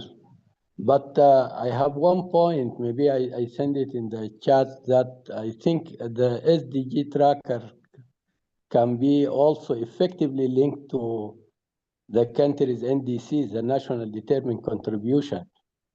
Actually, many of the experts and organizations like UNDP and the World Resource Institute argue that the aligning of this framework is the only way to ensure the efficient development for a country like Sudan. Linking the both tracker, the SDG and the NDC, is not just a technical exercise. It is a strategy for survival and resource mobilization. If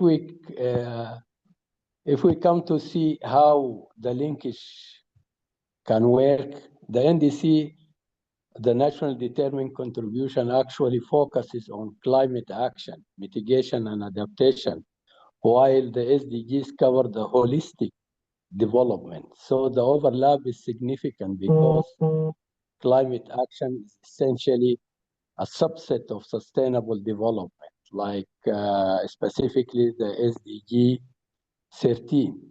So this is why this is beneficial for Sudan. For example, for the policy coherence, Sudan revised its NDCs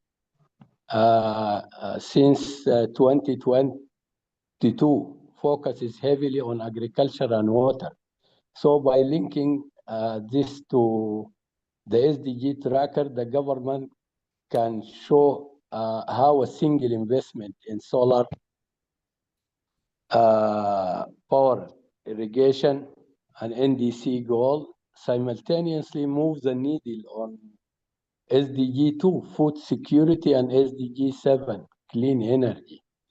So also one of the beneficial for the linkage is attracting investment, because international donors are increasingly looking for integrated projects, showing that Sudan climate goals are mapped into its development targets, make it investment case, make it the investment as an investment case much stronger. Sorry, because I'm suffering we are from listening. this Yes, inflammation. Yeah. we're very grateful. Thank you very much. No, we are listening to you. But thank you very much, Doctor, and we are very grateful.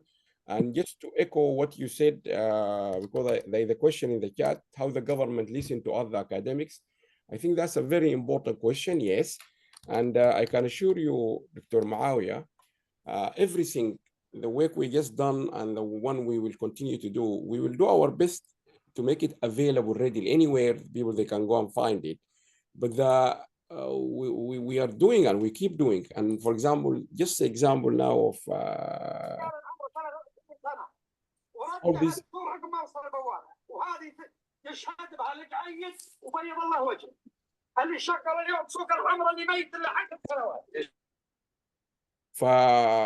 We do our best انه الناس يعني people can see it. And I want to show you one thing, what we are very keen يعني to ensure انه is available. I just wanted to show you a couple of things from this is what we are hoping. This book will also get here. This is Oxford University Library. This is a live system.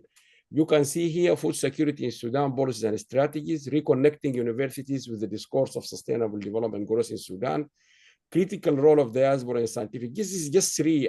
This is Oxford, straight from the university. So that's where this book, we are confident it will be here. And that means all policy in the UK or other, this will give it a better chance of dominating, if you like, any future think tanking or serious work about Sudan. And that's why the more we do, I mean, we have done everything, but this is a problem. The government, you cannot enforce them. We will do our best. Now, I think I don't want to say we're running out of time, but I'm very keen to give the opportunity to Professor Caroline Ayad, because I'm worried about her losing connectivity in Egypt. Professor Caroline is the professor of from Sudan University of Science and Technology. The people, they know her in the medical field and in that area in particular, ultrasound or in science and technology, they consider her one of the top. Really, she's one of the top in that field. She's a professor of ultrasound and she used to be, I think, the assistant vice chancellor or head of students affairs or something. We will introduce her shortly. But during last year, she helped in training a lot of consultants, particularly from the obs and gynecology, on ultrasound. And the feedback we received here in the UK was almost 100% satisfaction rate. She will continue. And now in January, next month, she will start a postgraduate diploma. And we are very happy. This is almost done now to start for obs and gynecology. For all, I mean, it's better, she will talk better than me about this. So, Professor Caroline, I think we made you now co-host. Can you try to share your slides? And let me first maybe make sure I can mute everyone. Can you unmute, yeah, Professor?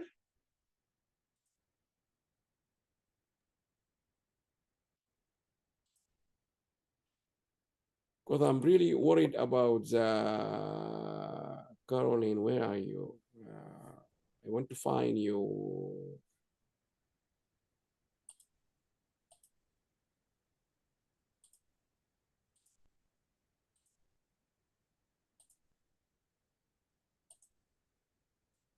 Professor, can you unmute?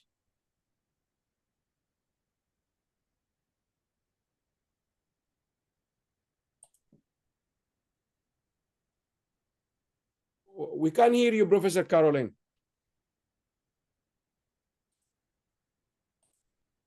Is it clear? Yes, now we can hear you, yes. But just make the slide bigger. The screen is, can you see all well, we the can see screen? it, we can see it, but if you click on display, yes, yes, excellent. Is it good? Very, Is it- yes, I think if you click, I think it's coming. Yes, click on this one, yes. Yes. Excellent, but we can't see you. Is it possible we can see you or it's not working? Okay, okay.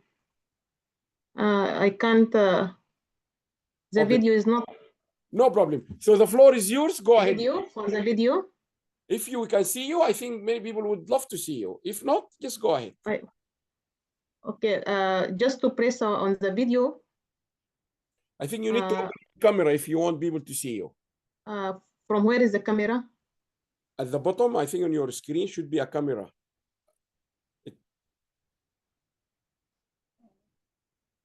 More, in the part of more. No, if you go, you look at the bottom of your screen, there should be something called video. Near mute, you know where you unmute yourself?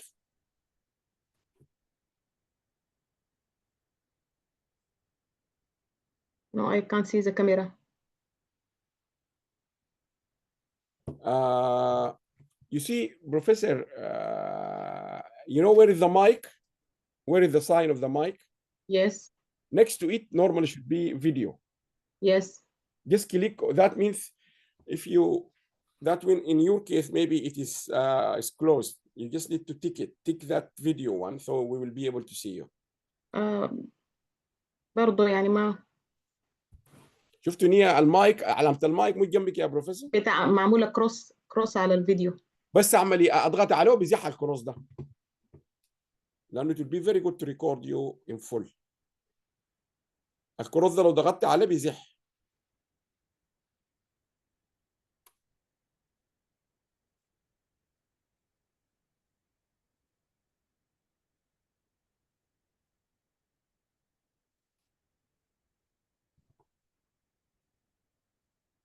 ما زحها. خلاص معناته في مشكلة في الكاميرا، والله ما اعرف ليش يعني. هي الكاميرا اللي في الموبايل، الكاميرا في اللابتوب نفسها لو اتقفلت بتعمل مشكلة. لا ما هي الكاميرا اللي في اللابتوب دي عايزين نشوفك بيها. مقفولة لحد هسه، مقفولة يعني مهما اضغط برضو. وانت بتتكلمي من موبايل يعني؟ لا انا بتكلم من فاتحة اللابتوب. والله يا دكتوره ما اعرف، ما اقدر اطول اضيع عليك الوقت، لكن لو هي المفروض تسهل، لو ضغطت عليها تفتح لك طوال الكاميرا.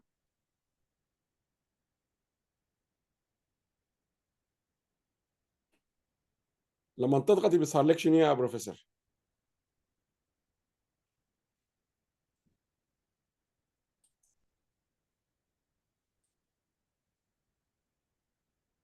طلع خالص. هاي مثلا الباوربوينت اختفى، لكن انت صورتك اساسا ما فيك. خلاص ارجع اجيب الباوربوينت واشتغلي من غير صوره يا دكتوره. كده الباوربوينت ظاهر؟ لا لسه ما ظاهر لنا باوربوينت.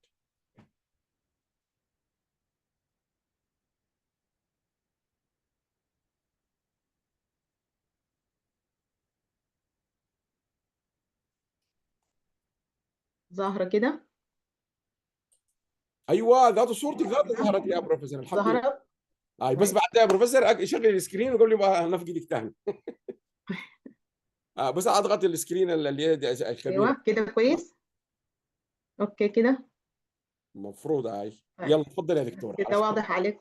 كله تمام، تفضل يا بروفيسور. اوكي thank you Professor Allam. Thank you. Good evening everyone, and thank you for being here today with you. I am very happy to introduce you the academic program. This is our new academic program, and I want to explain why it could be the right choice for your future. This presentation showed the postgraduate diploma in obstetric and gynecology ultrasound, and it will be taught in London Institute of Sustainable Development.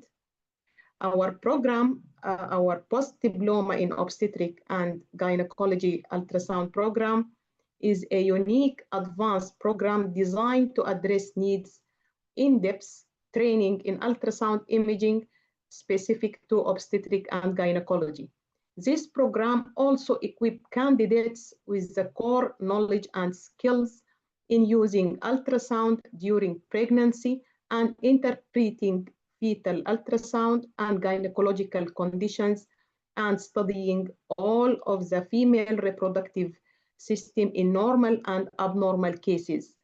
And this program will enhance all the students' the clinical expertise and diagnostic accuracy in ultrasound imaging. For giving you a very brief for the program overview, at glance, this course and this module's duration is 12 months, and the credit hours to be covered is 120 credit hours. The mode of delivery is online modules courses.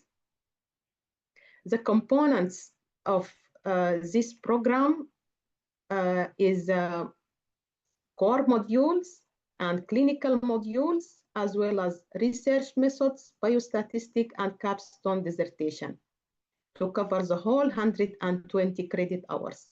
The core modules constituting 35 credits and clinical modules 65, while the dissertation with the research methods as 20 credit hours. The core modules consisted of ultrasound physics and knowledge, ethics and counseling for 4 credit hours. And the very important part for these modules is the clinical practice and professional skill in ultrasound practice, constituting 24 credit hours. Students have to complete all these credit hours. And for clinical modules, credit hours as 25 for gynecology ultrasound, and the core important course is the obstetric ultrasound, constituting 40 credit hours. The total credit hours is 65 for clinical modules. Students or candidates who are eligible for this program are radiologists, gynecologists, obstetricians, fetal medicine, physicians, radiological technologists, and sonographers. This program is 1-year postgraduate program.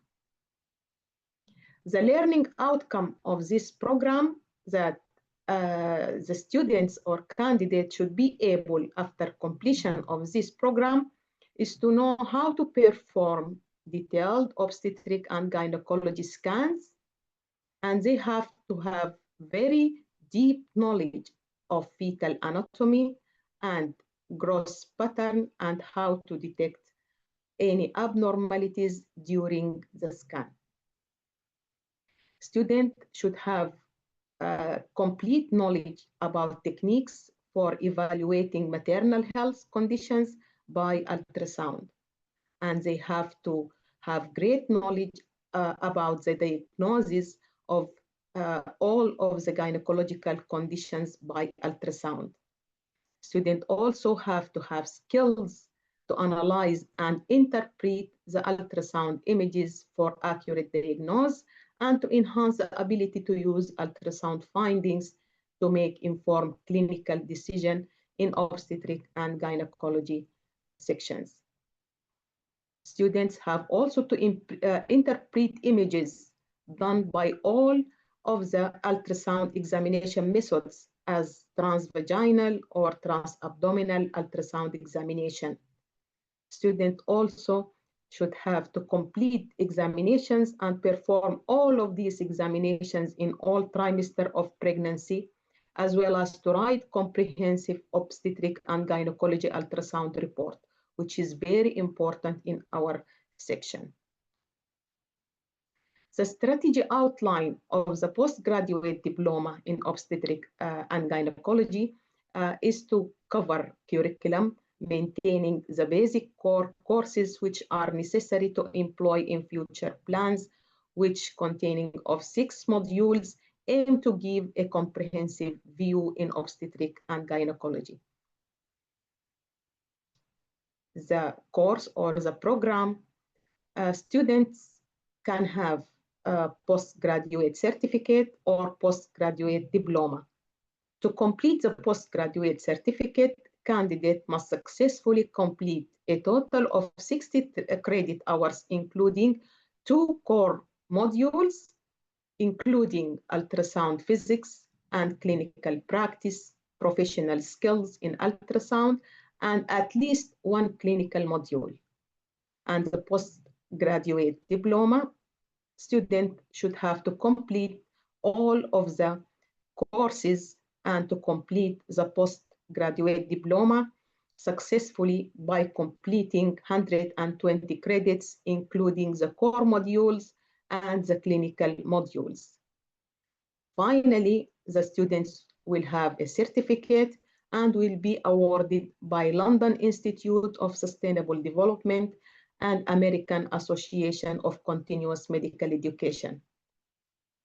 The very comprehensive course in this program is the obstetric ultrasound module, constituting 40 credit hours.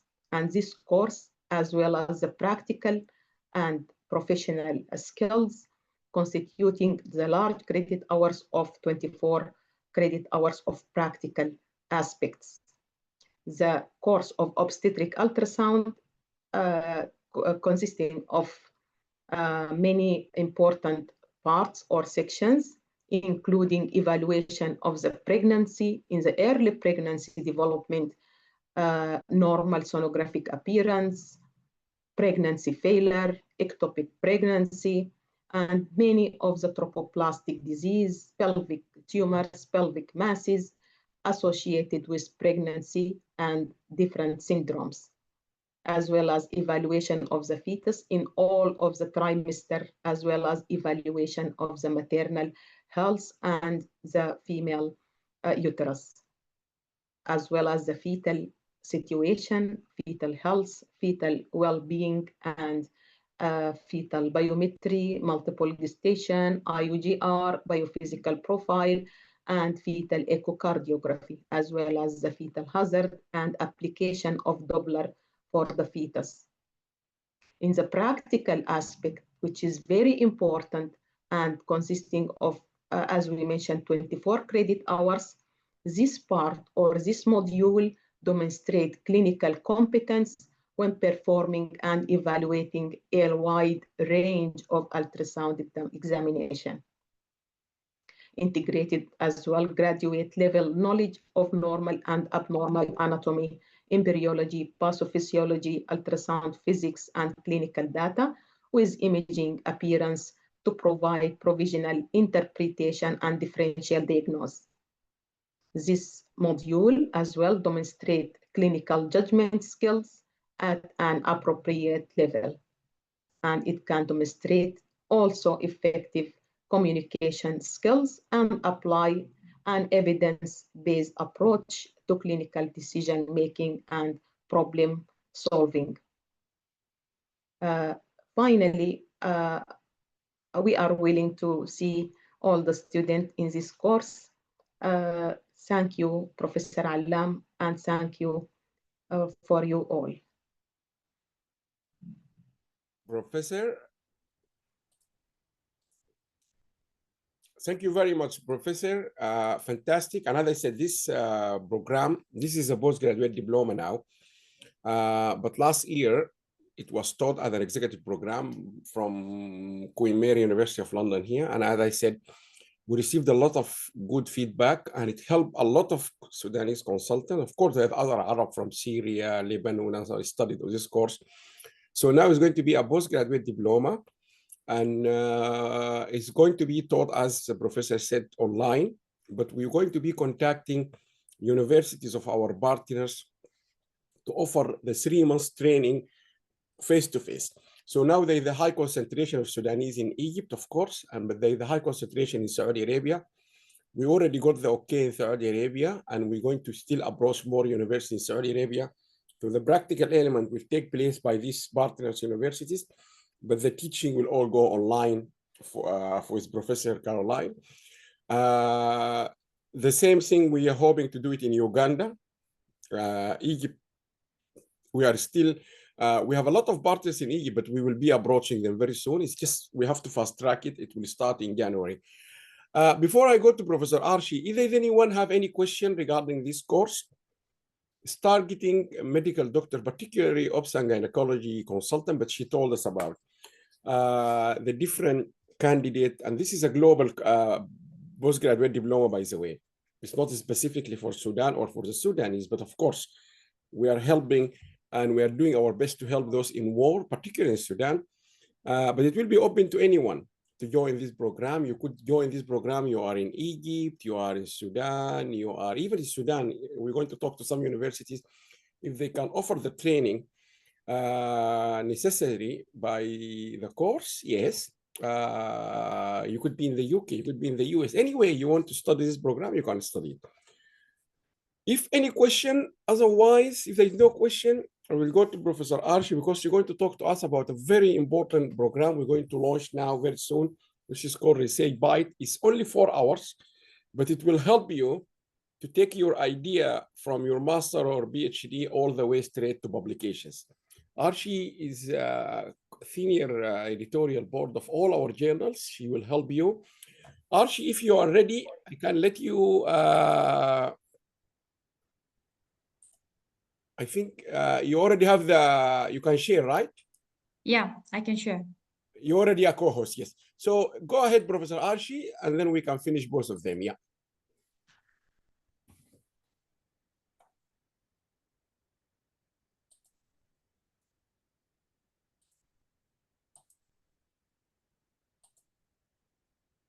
Hello, everyone, again. This is Arshi Naim with you.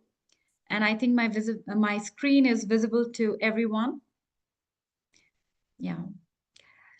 At London Institute of Sustainable Development, which is about advancing knowledge for sustainable future, I welcome you all officially to a very intensive research program that we call it as Research Bytes. So today I will explain to you that what we are going to do in this research program and how it can benefit you as an academician, as a professional, or as a researcher. We call it as Research Bytes because this is really small, but it is really very important. And you can say it will be beneficial because it will help you to articulate your research objectives leading ahead to the publication. But before I start over or introducing you with this research program, I would like to give a small introduction about ourselves also. World Association for Sustainable Development, we all know about this. We are very delighted to extend our efforts by establishing a new institute, which is London Institute of Sustainable Development, as a part of flagship of Sustainable Development Goals Universities initiatives. As an abbreviation, we call it as SDGs Uni. Our objective is to build on the vision of SDGs Unis was and create LIST to serve as a global center for excellence dedicating to advancing the United Nations 2030 Agenda and its 17 Sustainable Development Goals through higher education, research, and innovation. As an initiative, WAS's commitment to empower universities and research institutions, it plays a very important role, an active role, I would say, in achieving sustainable, inclusive, and knowledge-driven development. So what programs do we have at LIST? Our programs include Doctors of Philosophy, that we call it as PhD, Doctor of Business Administration, DBA, Master of Business Administration, MBA. We have very exclusive program, which is MBA in Sustainability, Leadership, and Public Policy, MBA, Healthcare Leadership, and Master of Science. But this is not enough. We are going to start many other programs in collaboration with other universities soon. Let me give you a quick reason why you should study with us. We have a global relevance where all programs are aligning with United Nations Sustainable Development Goals. We have flexible learning, which we call it as hybrid, online options designed for professionals and international learners, and offline program, face-to-face sessions who would like to take in United Kingdom. Our faculty members are world-class faculty. They are distinguished academicians, researchers, and industry experts in various sectors, various areas, and they are the best in their own fields. So today we do not have an opportunity, but we will definitely show you who's who by Professor Alam to learn about the faculty members that are the part of this institute. We have international community. We are joining the scholars, practitioners over 40 countries. That is making us very rich in terms of knowledge. And at the same time, our objective is to create a skill that are with respect to global requirement and leading to transformative change, having a flavor of artificial intelligence, digital technologies. Quickly, I will give you the examples, or rather the curriculum that we have here. PhD will be 30 months, having 180 credit hours, and European credits for 90. This is the higher level of 8. We are applying for hybrid on-site and online. And the key features are this program is structured academic supervision and mentorship, real-time research collaboration and publication support we will providing, interdisciplinary pathways for business, education, healthcare, technology, and public policies. DBA is having the similar scenario, but it is more based on the practical applications.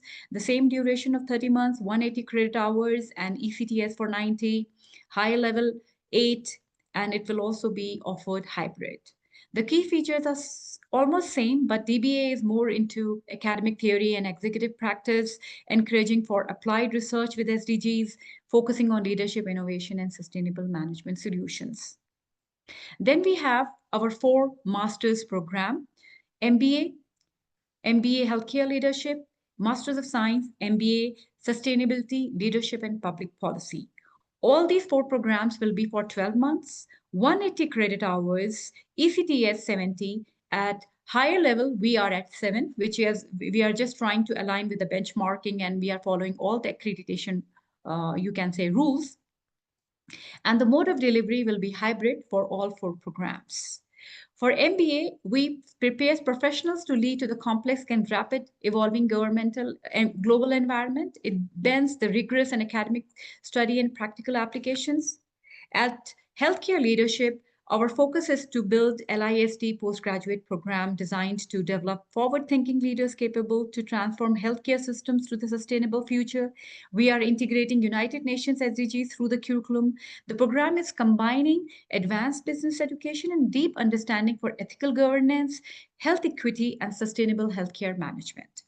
Whereas for Sustainability, Leadership, and Public Policy MBA, our major objective is to design and develop a visionary leaders capable of driving sustainable transformation across the sectors for SDG 17s. So for this particular program, it combines rigorous business education, deep understanding of environmental stewardship, ethical relevance, ethical governance, and social equity. For Masters of Science, this is designed for the students seeking advanced knowledge and technical expertise across the critical sustainable development and innovation. So we see that there is a competitive advantage of studying these programs in a different way. Now coming to the research bites, which is my major objective to talk about. Here, my objective is to show you that how our objectives will help you to lead to the publication. So in this, we are very pleased to invite you for this intensive weekend workshops. This is the series of workshops, which means if you are unable to register in the coming week, you can have all opportunities to choose other weeks. So we are flexible here. This is an intensive workshop and ongoing workshop, which will be lasting for 2 days every week. And I also would like to insist on that we are able to design this workshop as per the requirements of the universities, institutes, and the personal requirements if they would like to, keen to take these workshops.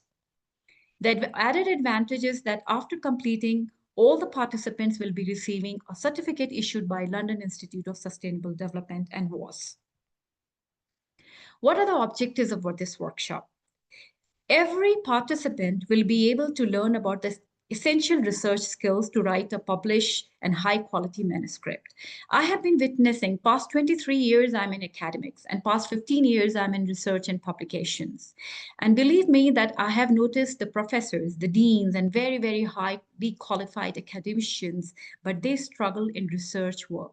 They struggle in scientific writing. They are having good ideas, but when it comes to put it into the papers and you can say translate into the research ideas or scientific writing, they often find difficulties. So in this workshop, we are strengthening the understanding of research design, methodology, and academic writing standards. We will be explaining what are the different methodology, for example, quantitative and qualitative. In quantitative, what are the methods that you can apply, which can be best suited to the research objectives. The entire work will be designed to produce SDG-aligned research work addressing the global challenges.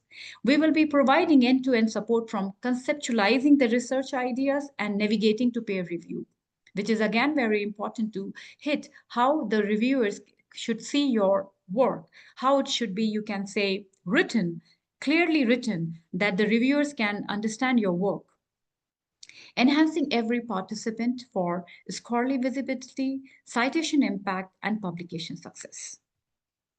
Who are our audience? Our audiences are very, very wide. They can be academicians, university faculty members, doctoral, postgraduate scholars, researchers, early scholars and professionals, research consultants, analysts, and policy practitioners.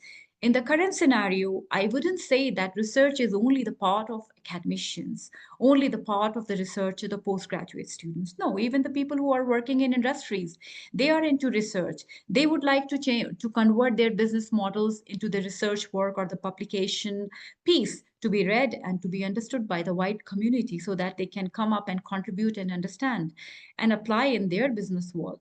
So the target audience is really wide for us. So anyone seeking to improve research writing and publications outcomes, here we are with the Research Bites. What are the competitive advantage of this workshop? This is really interesting for you to learn. The first one is delivering by leading research scientists from LISD.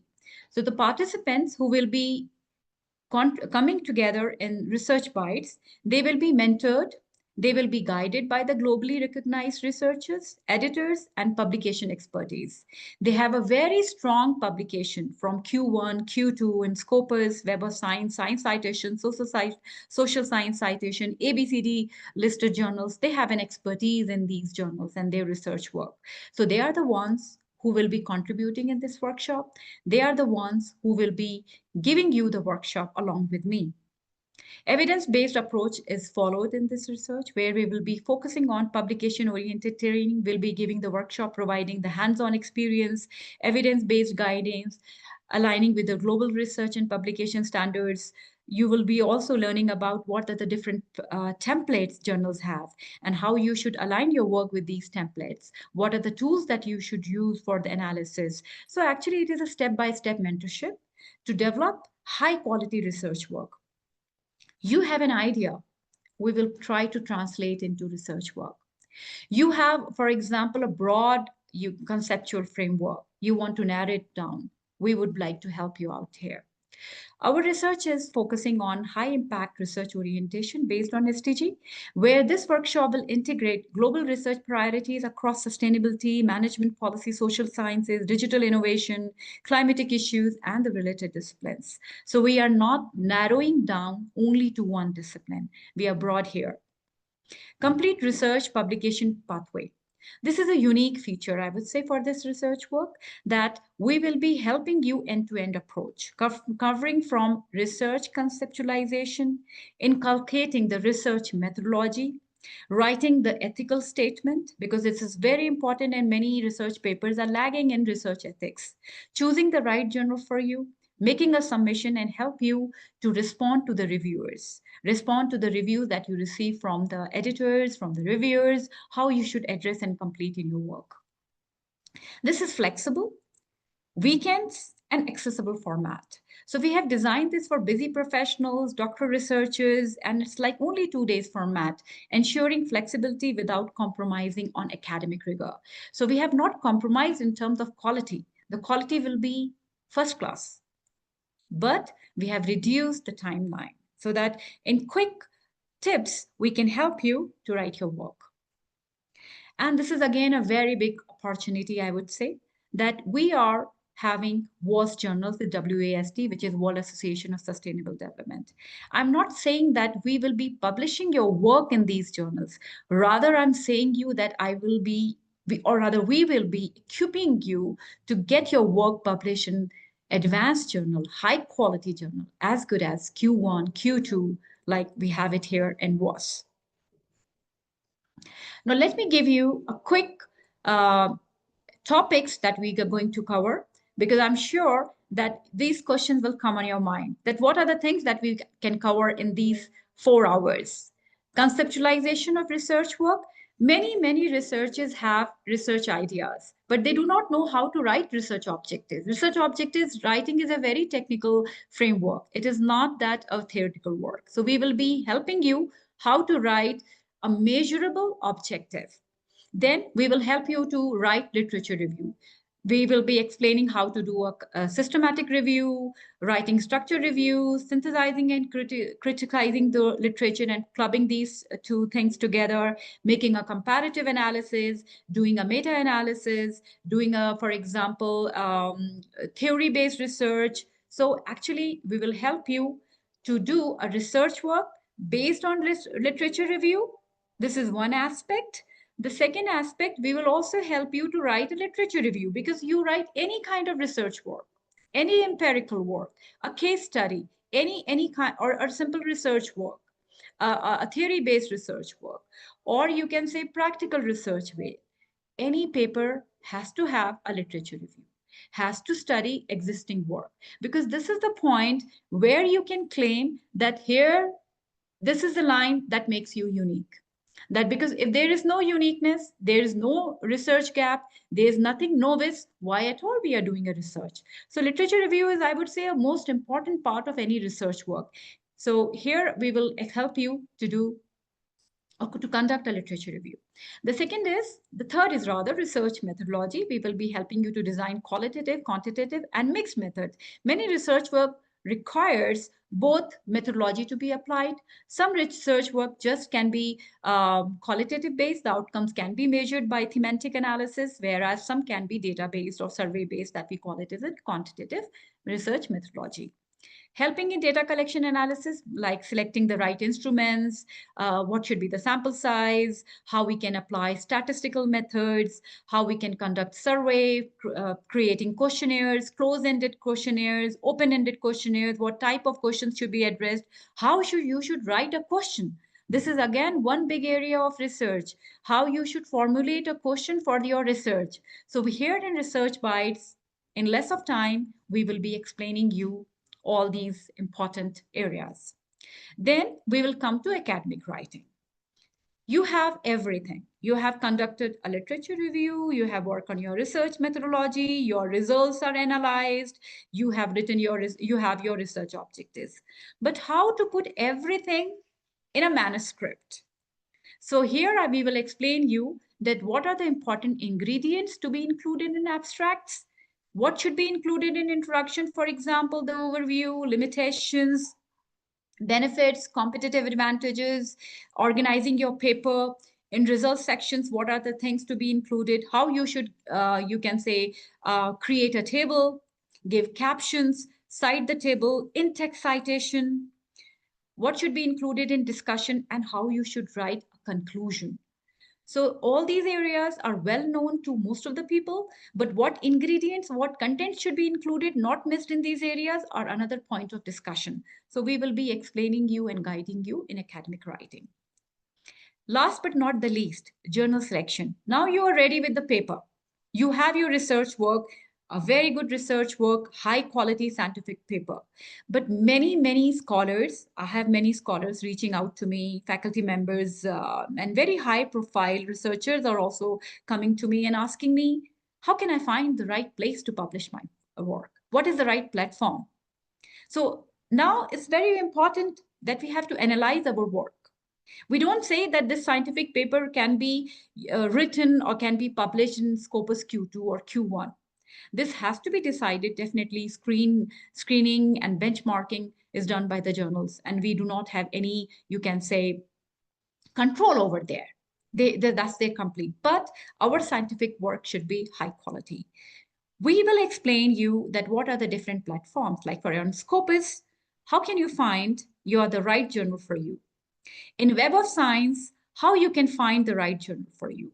For example, Springer has a website where you can find you can have your abstract, and it will help you to make a matching with your manuscript, that how many journals are available, the journals which are, for example, open access or closed access or gold access or hybrid. There are many important rulings that are associated with these journals that many of us may not know. So in this research bites, you will be learning about all these important rules, regulations, or you can say criteria to find a right journal for you.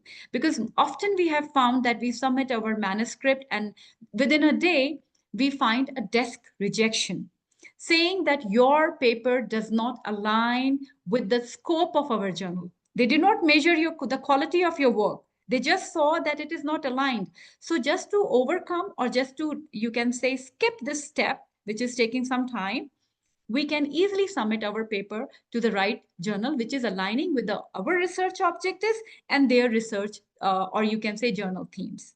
And finally, we will also be helping you to respond to the reviewers. For example, many of the papers or many of the participants may come up and they say they are receiving rejections. So we will help them how they can manage rejections. And by the way, rejections should be taken positively always. So rejection doesn't mean that the quality of the work is not always good. Rejections can be due to many reasons. And as a trainer here, we have to identify the reasons for the rejection and work on the paper to make it aligned with a particular journal or to the particular publishing house. Now here we are. For contact and registration, you can directly contact the Professor Alam Ahmed, and you can write an email to him. And you can contact me. My email is also given here for you. And in the chat, I can give you the link of the research, and I can give you the link of the registration that you can widely share in your network, in your universities, in the institutes, and with your peer, so that more people can come together and be the part of this research bite and take an advantage of conceptualizing research ideas to the publication. And this is like, I would say that I have found the problems. So this research bite is not created randomly. Rather, we have received requests from the high-profile researchers, faculty members, research scholars, and they have explained their requirements. They have explained their challenges. And that is the reason we came up with this workshop. Thank you so much for being here. And thank you so much for being the part of it. And I'm open with the questions now. Thank you very much, Professor Arshi. I think we go straight to questions. Professor Ibtisam Zubair, go ahead, please. Unmute. Or let me just click on unmute everyone so you don't have to. Thank you very much for this informative talk on. Unmute, Professor. Okay, sorry. Yeah. Thank you for this informative talk on the reflection about your institutes. It's very well designed syllabus and even programs. But my concern is that when comparing our situation in such poor country like Sudan, concerning the journal, because most of the journal that even they are free, they are now moving to open access journal, and it is payable. You have to pay these fees. And most of the research outside in Europe and other places, there is a fund, and even fund for publication. This is one of the barriers, I think, to find some of the good journal, unless that you have a very solid research or in collaboration with other people from outside. So we would like if you give some more highlight how to sustain. We are speaking about sustainable development and those goals. So this is the barrier. This is in addition to the language, because in some of the Arab countries, even the degrees are taught in Arabic language or other language. So And most of the journals, they are in maybe English or other international language. Thank you very much. Thank you. Okay. Yeah, go ahead. I will add later. Thank you so much for your question, and I really appreciate. And you're very right. Currently, publication has become a business. But here at WAS, we do not take it as a business. But before I go to WAS, I would also like to answer two important questions for you. Language is a barrier because most of the good journals, they are publishing the work in English language because of the reason, not because English is an international, the reason is English is an international language, and to increase the visibility and the reach of research work. This is important. So we always provide, even the journals are doing that. They are providing the assistance in writing, or you can say giving the help in the language. Plus, you see, currently we have very good tools, like Grammarly is one of the examples that is helping us to modify the language. It will not increase the plagiarism. It will not increase the content of AI. This is to answer the question who are suffering or who have the problems in the language. Before I talk about Research Byte and what contribution we are making, I'm just talking in general about it. Number two, you will see that journal publication is very important because it is having high credibility. Conference publications again, but most of these are paid. I agree here. There are indeed many journals from Springer, Taylor and Francis, and Wiley, for example. These are the big publication houses. They are also providing opportunities to the countries which are underdeveloped or developing. They are providing full waiving. Trust me, until now, I'm having 125 Scopus indexed publications in the journal. This is just not to, talk big about myself. Just I'm saying that, and if you ask me that how much money I have given to these journals for the publication, I would say maybe one or two papers I have given publication fees, but this was of course funded by the universities, not by my pocket. So I'm always looking for the opportunity, although it takes longer time, 2 years, 3 times to come into the shape, but I'm looking for the free publications. There are many funding opportunities available in countries like Arab countries. I can give you the information about these funding companies also that can help the researchers from these underdeveloped countries or the developing countries, from different universities like King Saud University has a project, Taif University has a project where currently I am working. So this was the general scenario. Now coming to the Research Bytes and coming to World Association of Sustainable Development. What we are doing to promote researchers to have their publications. Today was a great day while we are talking about rebuilding Sudan. And Professor Alam has given a very good, you can say, example for the volumes of the books that we have published in rebuilding Sudan. Many chapters, many contributions have come up. So this is one big example for all of us here that they can come together and to be the part of writing chapters where we are providing support to the researchers. But this is, okay, another important point. For example, your research work is not focusing to sustainable development goals. This is another area that we have to discuss. But if your research work is focusing on sustainable development goals, recently we have started one journal, which is SDG Tracker, where we are promoting our researchers and academicians to come together and come up with very good research work, because we believe in WAS, in LIST, and in all the journals that the academicians, we have very important responsibilities. Researchers have very important responsibilities because from our work, our research, we can open a platform for the discussion and we can give the information to the world what is happening. We are giving the analysis to the world. So let's not take it as a barrier.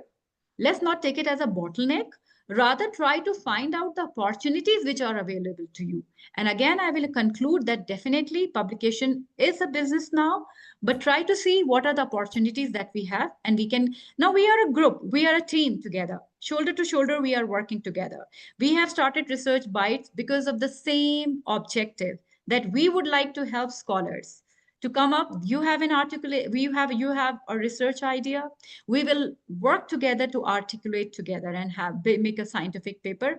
And many of the scholars, probably we can take up a responsibility to see how we can support in the publication. If the research is so important, for example, okay, Professor Alam is already making a huge contribution in extending good research for sustainable development work and to be presented, to be published, to be advertised and promoted on LinkedIn, so that the world knows that this is the research work done. So already we have been doing it, and with the collaboration with all of you, definitely the future is brighter for publishing. Thank you so much. Over to you, Professor Alam, to add more here. Okay, thank you very much. I will just add a few things, because when WSD started in 1999, the whole idea, one of the objectives of what we came together to do is to make these publications free of charge at the user end. So for example, this is the International Journal of Politics and International Relations. We want this to be available at University of Khartoum free of charge. The problem is, and this is, make no doubt, it will not change. I know it's negative, but it will not change. These are publishers. For example, this is Wiley. I think this is Wiley. Which one is this one? This Blackwell, this is Wiley.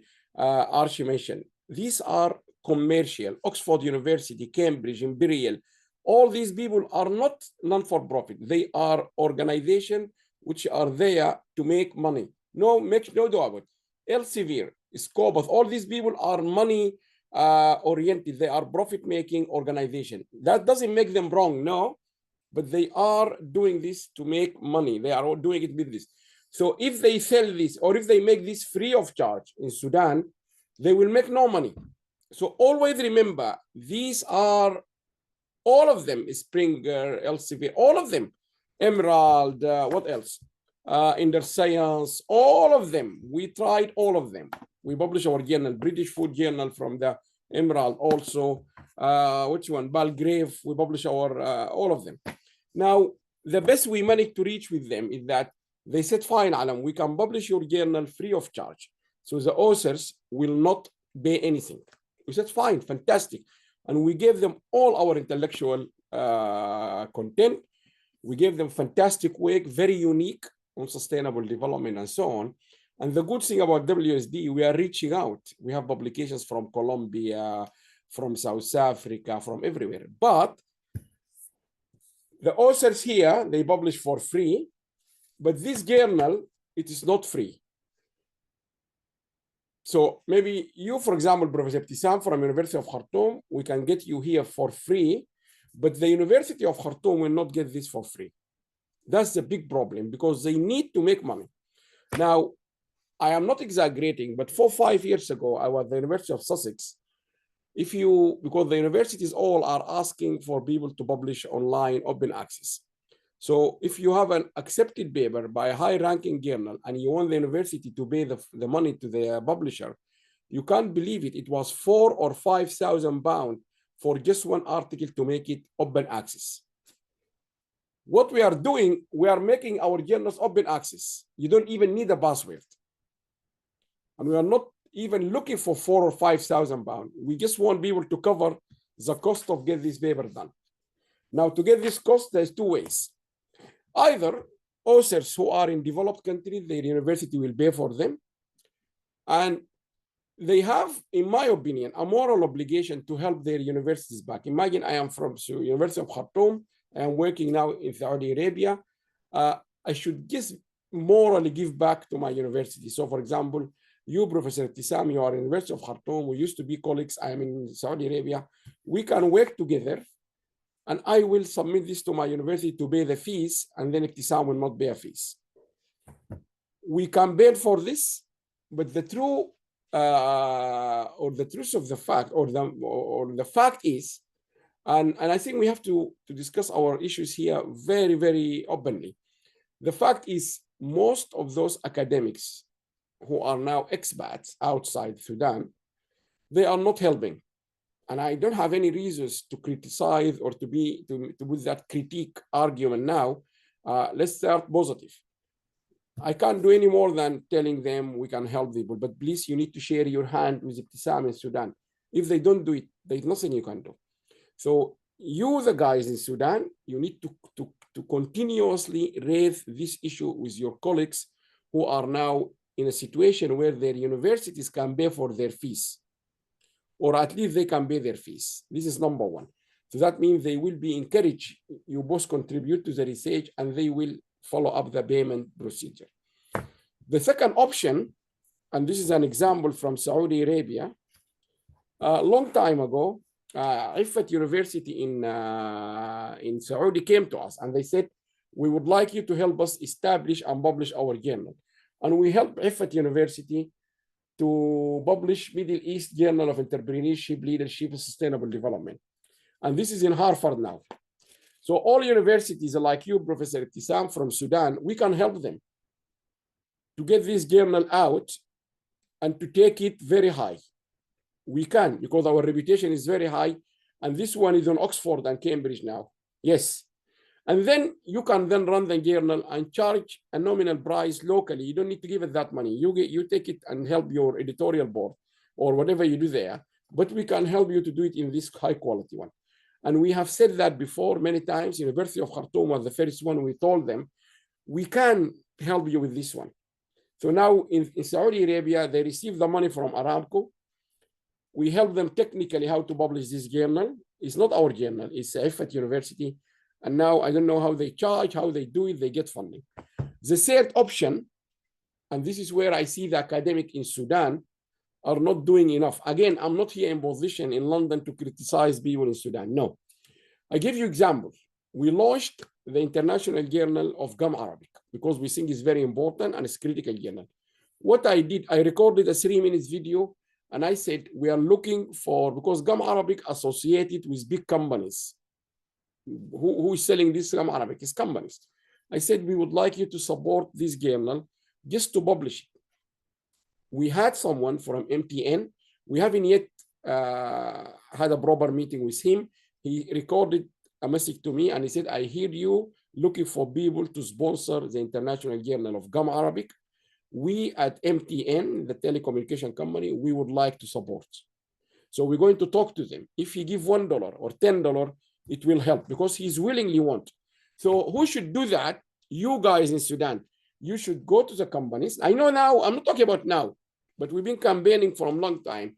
Imagine in the past, before the war, Osama Dawood is a big company in Africa, not in Sudan, one of the biggest. I would have expected, I know people will say to me, Alam, they don't help. No, that's not what I'm giving as an example. You have big companies, oil companies, Gum Arabic companies. They help us a lot. Exactly. So you go to them and say, guys, we have people in London. They are happy to help us publishing our work in top journals, but we need you to help us, not them. So if they pay you the money, we can then. There's different ways. Number 4 is you guys there make the case with UNESCO, with government, with any funding agencies to help you, to help yourself. Because if we go, yes, we can, but the problem is at the end of the day, we are all just academic. So the money has to be found, full stop. To have it free, it will never happen because these people are commercial. I know all of them. Belgrave, Oxford University Press, Cambridge University Press, Imperial University Press, Harvard. We buy the case studies from Harvard. Each case study is $7 now. So there is no way you will get these for free. No one is giving them for free. So that means the money has to be found. And that's what I said earlier. We need to be innovative. So these are all one. The other option is those academics, Sudanese ones, who are outside in Oman, in Saudi Arabia, in America, whatever it is, they should really show their solidarity with the Sudanese academic, like Professor Magda. So, for example, we share lots of areas. She's experienced in knowledge management. I am. So, for example, I will work with Magda. We publish, and she wouldn't have to worry too much about the financial thing. I should take more time spending to find. So I should show my solidarity. And the beauty is now, the best researchers now, in my opinion, I have campaigned for this for many years, is not how good he is as a scholar, but how good he is in terms of networking, working, writing papers with people.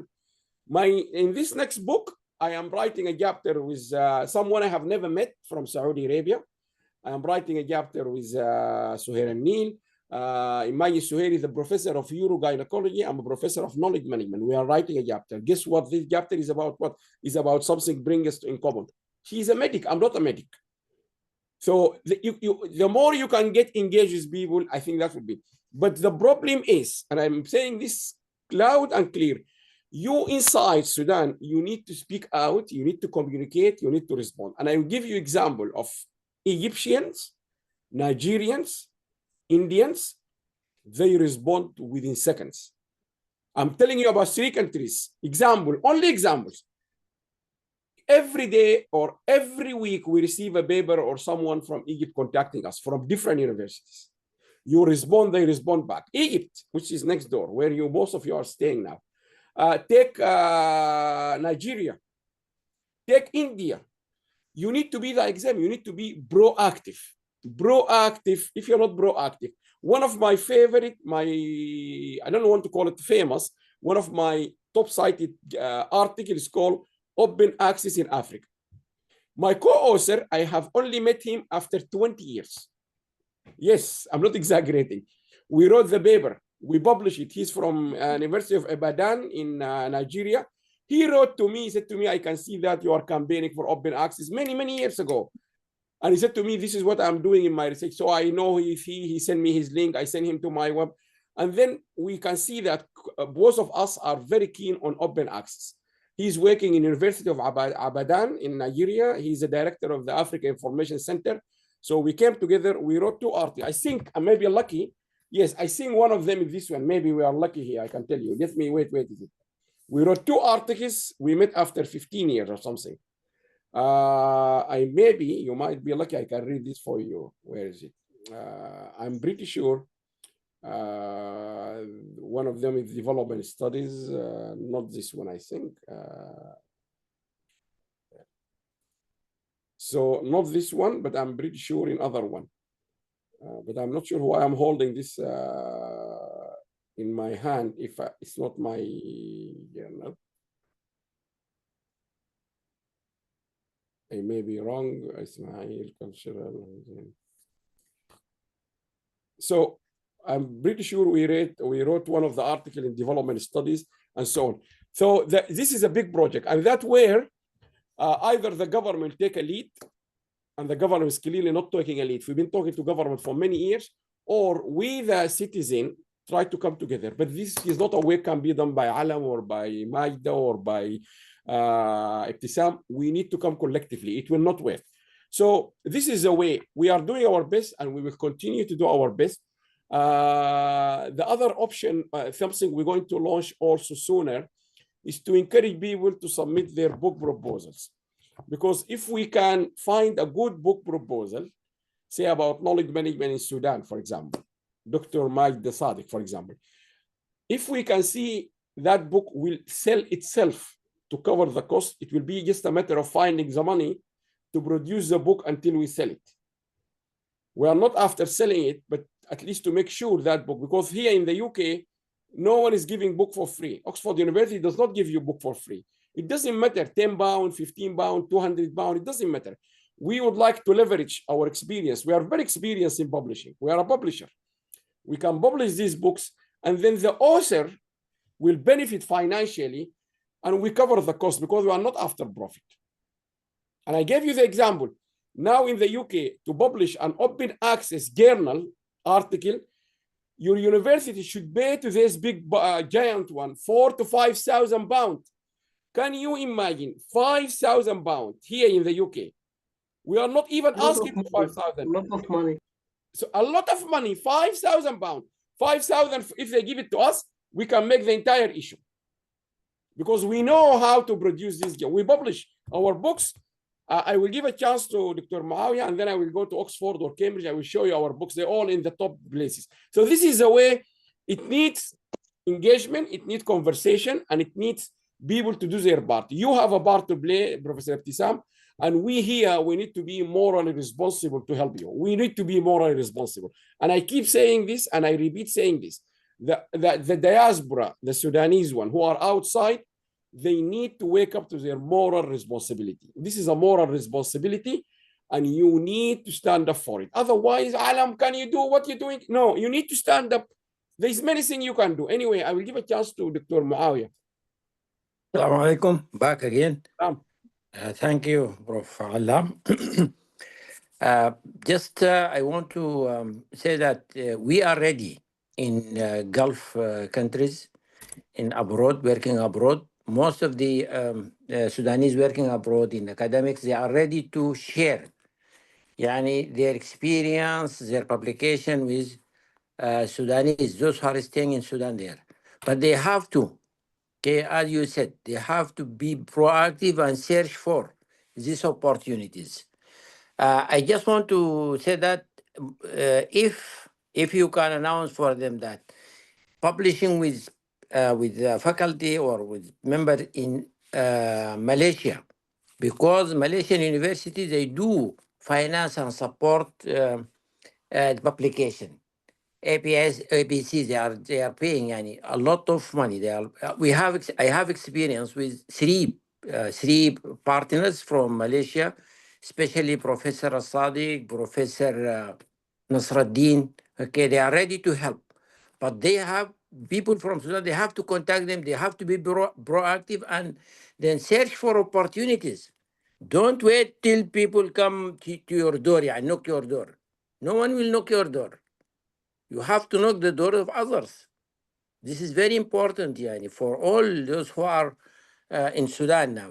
Okay, we are ready.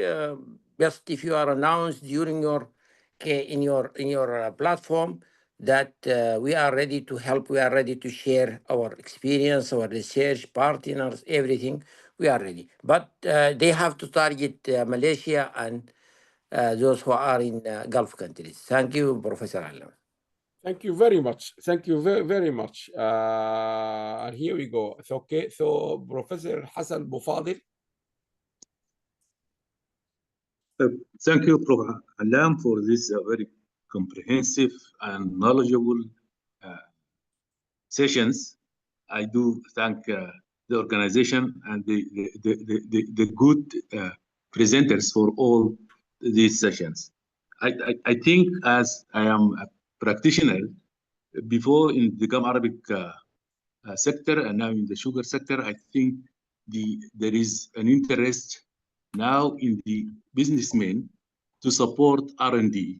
That's maybe this part of that is for the experiment themselves, and the other for the publication. And you do have a very good connection with Professor Tariq with those exporter of the Gum Arabic from Sudan. Now they are suffering because the AIBG, which is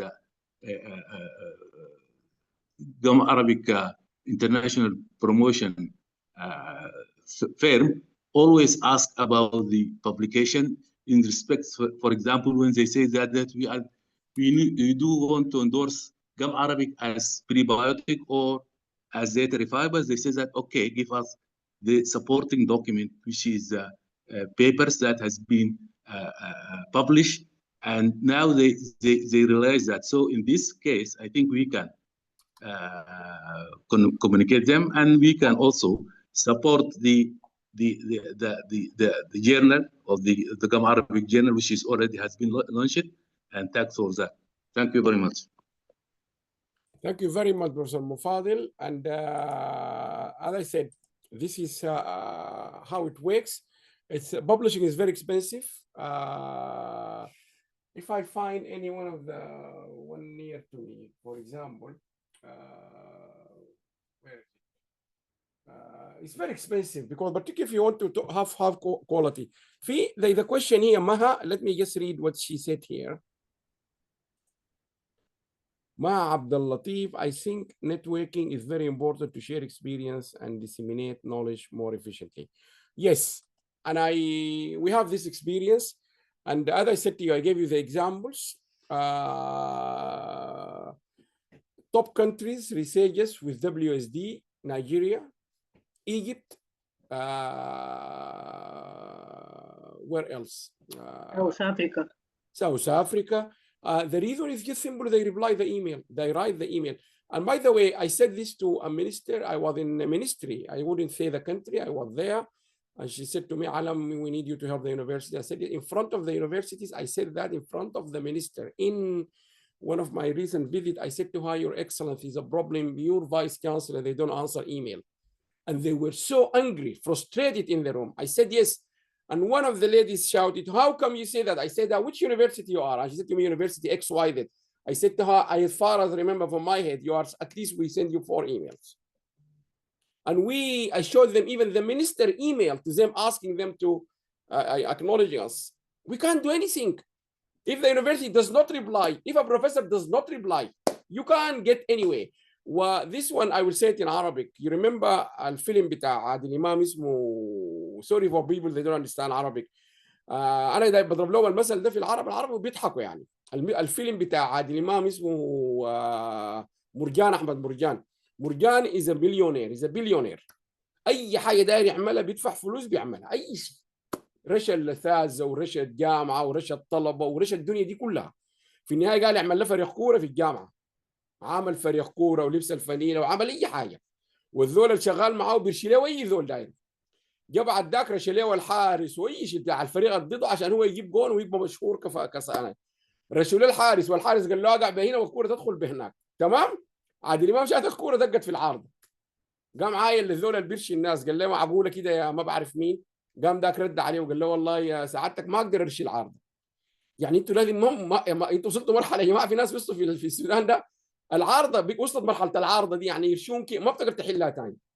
You need to write, you need to email. When I gave a lot of examples from Sudan in the past, many people are very active. They publish a lot, including سارة أحمد سعد الله يذكرها بالخير من المركز القومي للبحوث publish a lot of work with us. So if you don't communicate, you will not get any answer. And I'm very wise of the time. I think we need to conclude this session. I think Dr. Salahuddin, are you available? You text me, you said you are back from your lecture. Are you available? طيب نحن we will continue to do as I said we are doing our best to do لكن في النهاية the way this system work here in the West is that it's commercial. Publications are very important. We're doing our best, really, and we know how these publishers work, really. I need to just maybe quickly draw something here before you go. If I can quickly, where is it? Yes. السلام عليكم. عليكم السلام دكتور. أيوة أوكي ممتاز دكتور صلاح الدين جبارة ده هو اللي كتب لنا الجابتر. He wrote the chapter about law. He's a lawyer and well-distinguished academic from Sohar University. And I will give you the chance, Professor, يعني just shed some highlight. How do you see the work you have done can contribute on the ground, particularly on this very important area, human rights, peace, security, and so on? Thank you very much, Prof. Alam, and thank you, Was, for this opportunity. I'm very sorry that I had to just to show before this, but we were very busy with for controlling the final exam at university. I was following all these details, but I couldn't talk. Now, a little bit I have time just to speak. Yes, regarding my paper was my chapter actually regarding human rights and accountability and peace. In Sudan, the accountability and peace and human rights are working together to create meaningful and lasting change when applied through SDG. Regarding the human rights is protects people, of course, and protects people's dignity and basic needs, such as safety, health, education, and equity. Also, I will give some very brief regarding accountability and peace, the importance and how can make change through applying SDG in Sudan. The accountability, it is strengthening the trust by ensuring that leaders and institutions act responsibly Also, it is helped reduce corruption, ensuring fair use of resource, and guarantee that aid and public service reach those who need them most. Regarding the peace, it is a foundation for all development. And it is short and straightforward. Without peace, it is progressing on any SDG. It will be impossible. It is hard to be applied. Any SDG goals without peace wouldn't be progress, wouldn't be applied. That is all I can say of this. Together, there's three pillars, the three pillars, peace and human rights and accountability, each other, and provide Sudan with a clear path toward sustainability, recovery, and sustainable development. That's all I can say here very quick on this regard. Shukran. Thank you very much, Doctor. Thank you very much. I would like to bring this to a close because we only got 3 minutes. I want to ask you if you can help me or us in this next 3 minutes. Now, when we call this project, we received a lot of people supporting. There's almost 170 something people. We know them by name, by their default. Now, we would like really to acknowledge these people. Some of these people, they have contributed, but some they went beyond contribution. And I will give you a couple of examples. We have Dr. Aman from University of Kordofan. This lady went beyond any measures of contributing to this project. She had her students in Kordofan, in a war zone, for example, listening and following these conferences, and we have seen them, and even I talked to them in the institute. How did she manage to get the internet, the laptops, the screen, bringing the students and the community is unbelievable in the war zones. We have the students of Zaim al-Ashari organize a critical one-day seminar and workshops on climate change, and they were in the war zone in Omdurman. We have here that one. We have people like Suhail Neil. She wrote a clear blueprint roadmap for women health. Top quality research. She spent time and time. We have to give her exemption for 8,000 beds. You have people like Sarah Hussein. Fantastic, practical work coming from a top person academically, no question. So we have a lot of people who they really went beyond. Some people are easy to measurement. Like I did earlier, Dr. Shadali, he's definitely the top contributor. Because we have an Excel sheet, it tells us how many papers he contributed, how many oral presentation he made. He made a lot, 4 in the top ranking, okay? Now, you have another group of people like Professor Tagwa.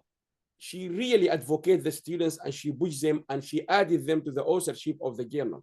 So by doing that, this is what we want academics to do, is really to give the young generations the priority in anything they do. So she really worked very well with them, and even their names are on the chapters, are authors. I received phone calls from Sudan in the many years ago, people complaining to me, Alam, who is supposed to, would my name supposed to be in the publication of my master? I said, yes. She said to me, my professor didn't put my name and he published it in a journal where in Netherlands. Really, I hear this by phone call. Imagine here on the other side, you have a professor pushing the students with her name there. So we have a lot of cases to discuss. And now we have people contributing to extremely important topics like Maha, Dr. Abdel Bagi from an Agriculture Research Corporation, giving us real story with pictures from the devastating issues happening in Sudan and so on. By the way, Sarah also went further. She took, I think she paid money to get real pictures from Sudan, damages of the building and the palace and so on and so on. So we really need to evaluate all these people. But at the same time, we need to be very fair. Why? Because this will be the fairest awards we're going to give officially, and we will recognize them as the best contributor to the Sudan Knowledge Project, the diaspora. And we will use them as an example for other countries, particularly in war. So we would like, within maybe 1 or 2 minutes, as I said, it's very difficult. We are not just judging papers.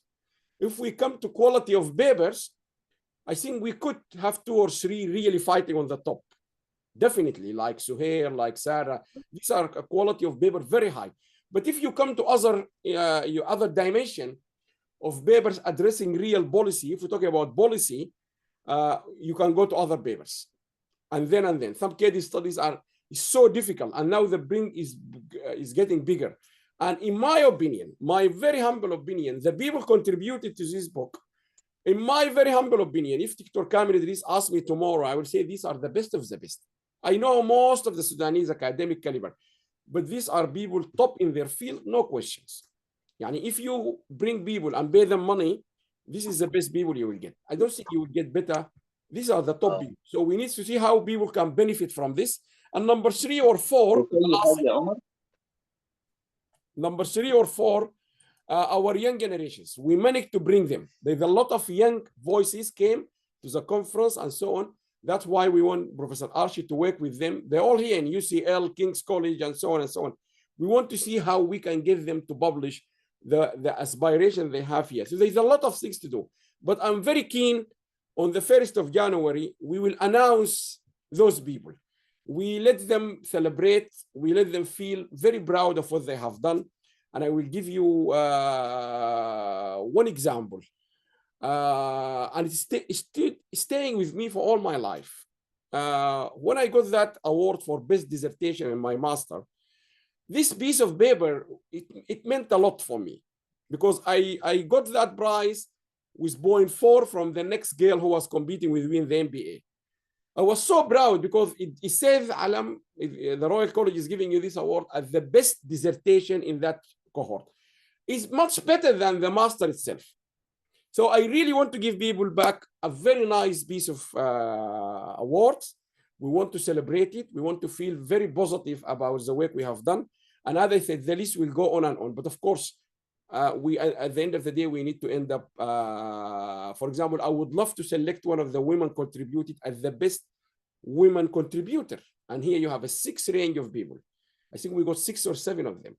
And you have to evaluate their circumstances. Different. I mean, of course, Suhair Hamad Anil did fantastic. Sarah did fantastic. But if you compare both of them with Amal in Kordofan in a war zone, any judge will tell you that lady needs to have more marks. She was doing whatever she did from a war zone. War zone, no electricity, no internet. But at the same time, you come here, you can't penalize Sarah Al-Hussein of the first class research. First class, in my opinion, I'm not biased, by the way. First class, because she studied in top universities here. She was in Saudi Arabia or UK, whatever. So that's something I don't like. Again, Suhair Anil, top professor, yes. But the work she's doing behind the scene is unbelievable, with the women being subjected to rape and so on. So I think rather than we look for an outsider and ask them, how do we evaluate these people? Let's look inside. And I'm going to share this video with all the conferences. Cotton, remember, we're still going to publish the cotton industry, the big junk.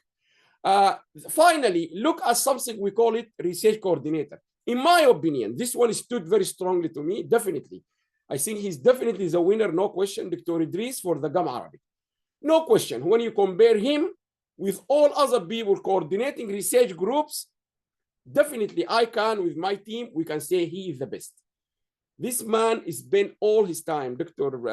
Idris, again, he's from the war zone, communicating with policymakers, researchers, even when they fight in the group, he's the one who goes and solve it. So some people are very clear. One award we want to give, and I'm very proud of it, is the vice chancellor, the best vice chancellor during the war zones. We had many vice chancellors from Sudan working with us. But again, you can see there is one really above everything. So we need to reward him so that the Ministry of Higher Education, they take him as an example.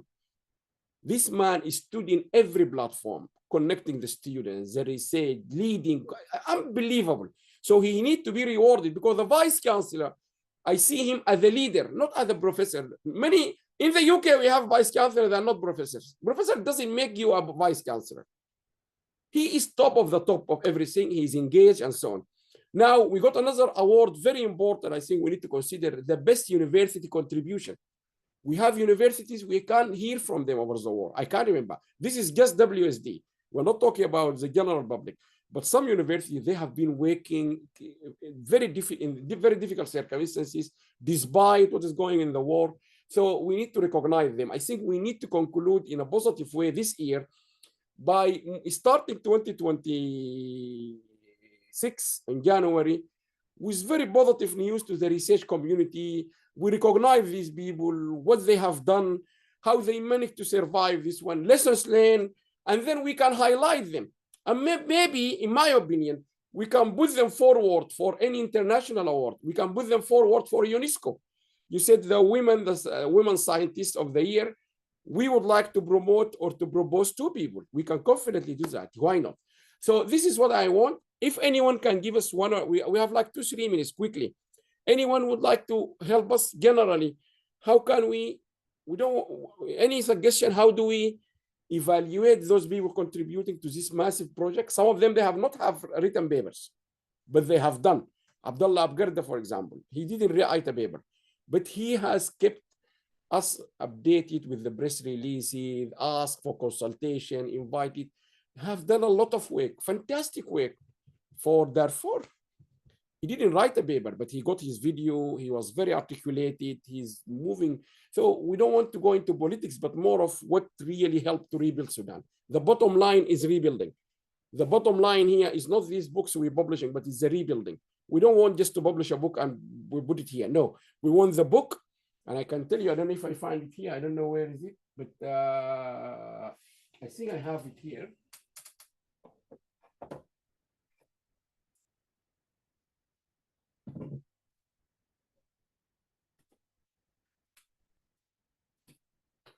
Believe it or not, this book, I can tell you how many pages this book.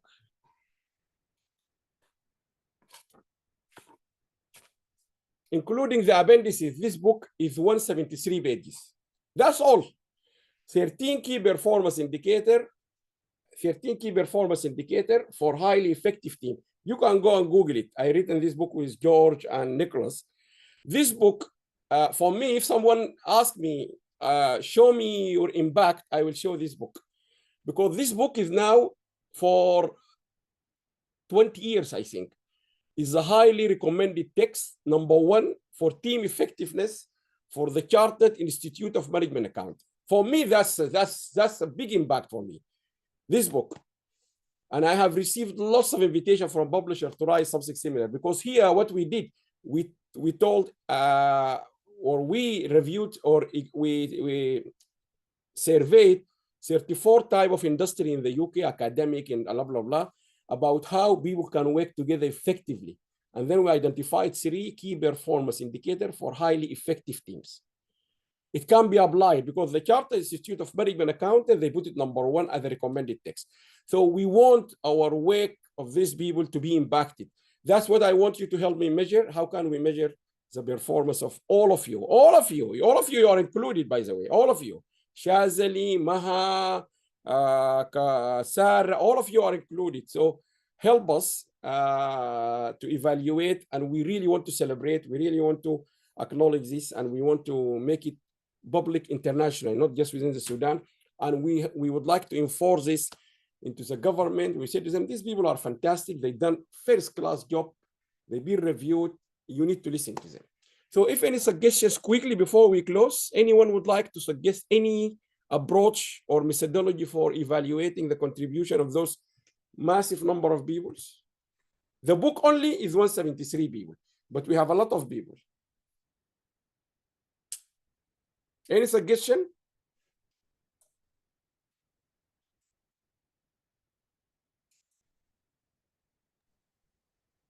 Anyone would like to suggest? Okay, yes, go ahead, Ibtisam. Unmute. Okay, it could be like putting some question or criteria and to give mark. For example, for the topic, the contribution among blah blah blah blah, and then we can do that, and like subcommittee of expertise. Some of them they are not in the book or the conference, so they can give this evaluation, and the average of this rank could be helpful. So, for example, very good point. We're thinking of that, by the way, Professor. So, for example, we will say, we will agree maybe 50 words, 100 maximum. And we will say to you, Professor Ibtisam, not just your chapter, everything. You present it, you engage in the group, you did everything. How do you see your contribution will really help rebuild Sudan? And you write that statement, and then we can get people to vote on this statement. Does that sound good? Or even we can use something like Google Form, and it can be distributed, among so different to vote for that. But I mean, my question is, we will invite you, Ibtisam, Professor, to write that statement about yourself. How do you see your work will contribute to the rebuilding of Sudan? Does that make self-evaluation? Okay, and then we give this maybe to a wider. Okay, Magda. السلام عليكم. أنا غايته بشوف إنه نحن ناخد sections، يعني مثلا unique contribution for the first time، mass contribution، يعني how many times he contribute، best presentation مثلا، الامباكت بتاع البرزنتيشن نفسه على المنطقة بتاعتك وعلى الستودنتس تاعينك وعلى كده، and how much effort عشان انت توصل صوتك ذاته، how much effort do you take to inform or to transfer your knowledge. Perfect. That's another descriptive way. I think it's very useful because people need to be evaluated, yes, on individual topic and the uniqueness of the topic. I think that's also in the agenda, okay? And we can also share this with you very quickly, and you can say, okay, Alam, this is covering everything or missing something, add it. Because in our conferences, normally we have the best paper presented in the conference. Every session, we give people a chart to write marks, and to compete on that session, on that best mark, you need to score 85 minimum to enter the round of competition. Okay, anyone else would like to say anything quickly? Professor Caroline, what do you think? I know you haven't presented, you were teaching, but how do you think we should evaluate people? Or maybe Sarah, how do we evaluate people? Maha, I suggest to consider applicability of the topic. Excellent. In the chapter, since we are dealing applicability, like in this case, we will need to give people the chance to read all these chapters. Applications. Okay. Anyone else?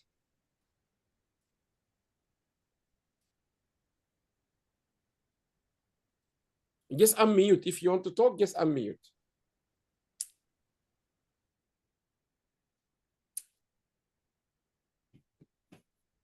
Well, likely we will end up, yes, Sarah, I agree with Dr. Mike, the excellent. Sarah Hussein, I think I agree with Dr. I think that will be more fair, but I think we can easily clear them. Yet the numbers, in terms of the quality of numbers, that's something we can measure easy because the people have contributed massively. But I think we need to also those contribute from a different, but we really, yes, who want to talk? Hello, Professor. Yes, go ahead, Mike Dean. How are you? Fine. I'm very happy to join this very good initiative. But my question, tell me, how can I contribute in this initiative, Professor? The first thing to do is to send or to upload your SDG profile, okay? And second thing, if you want to send me an email, we will add you to where we have, or we will add you to the mailing list.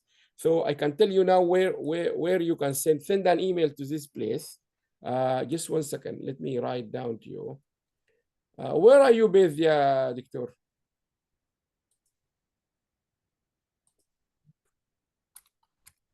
Where are you based?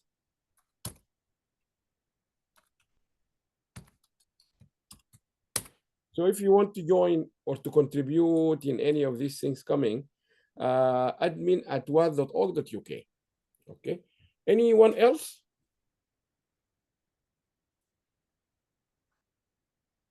Anyone else?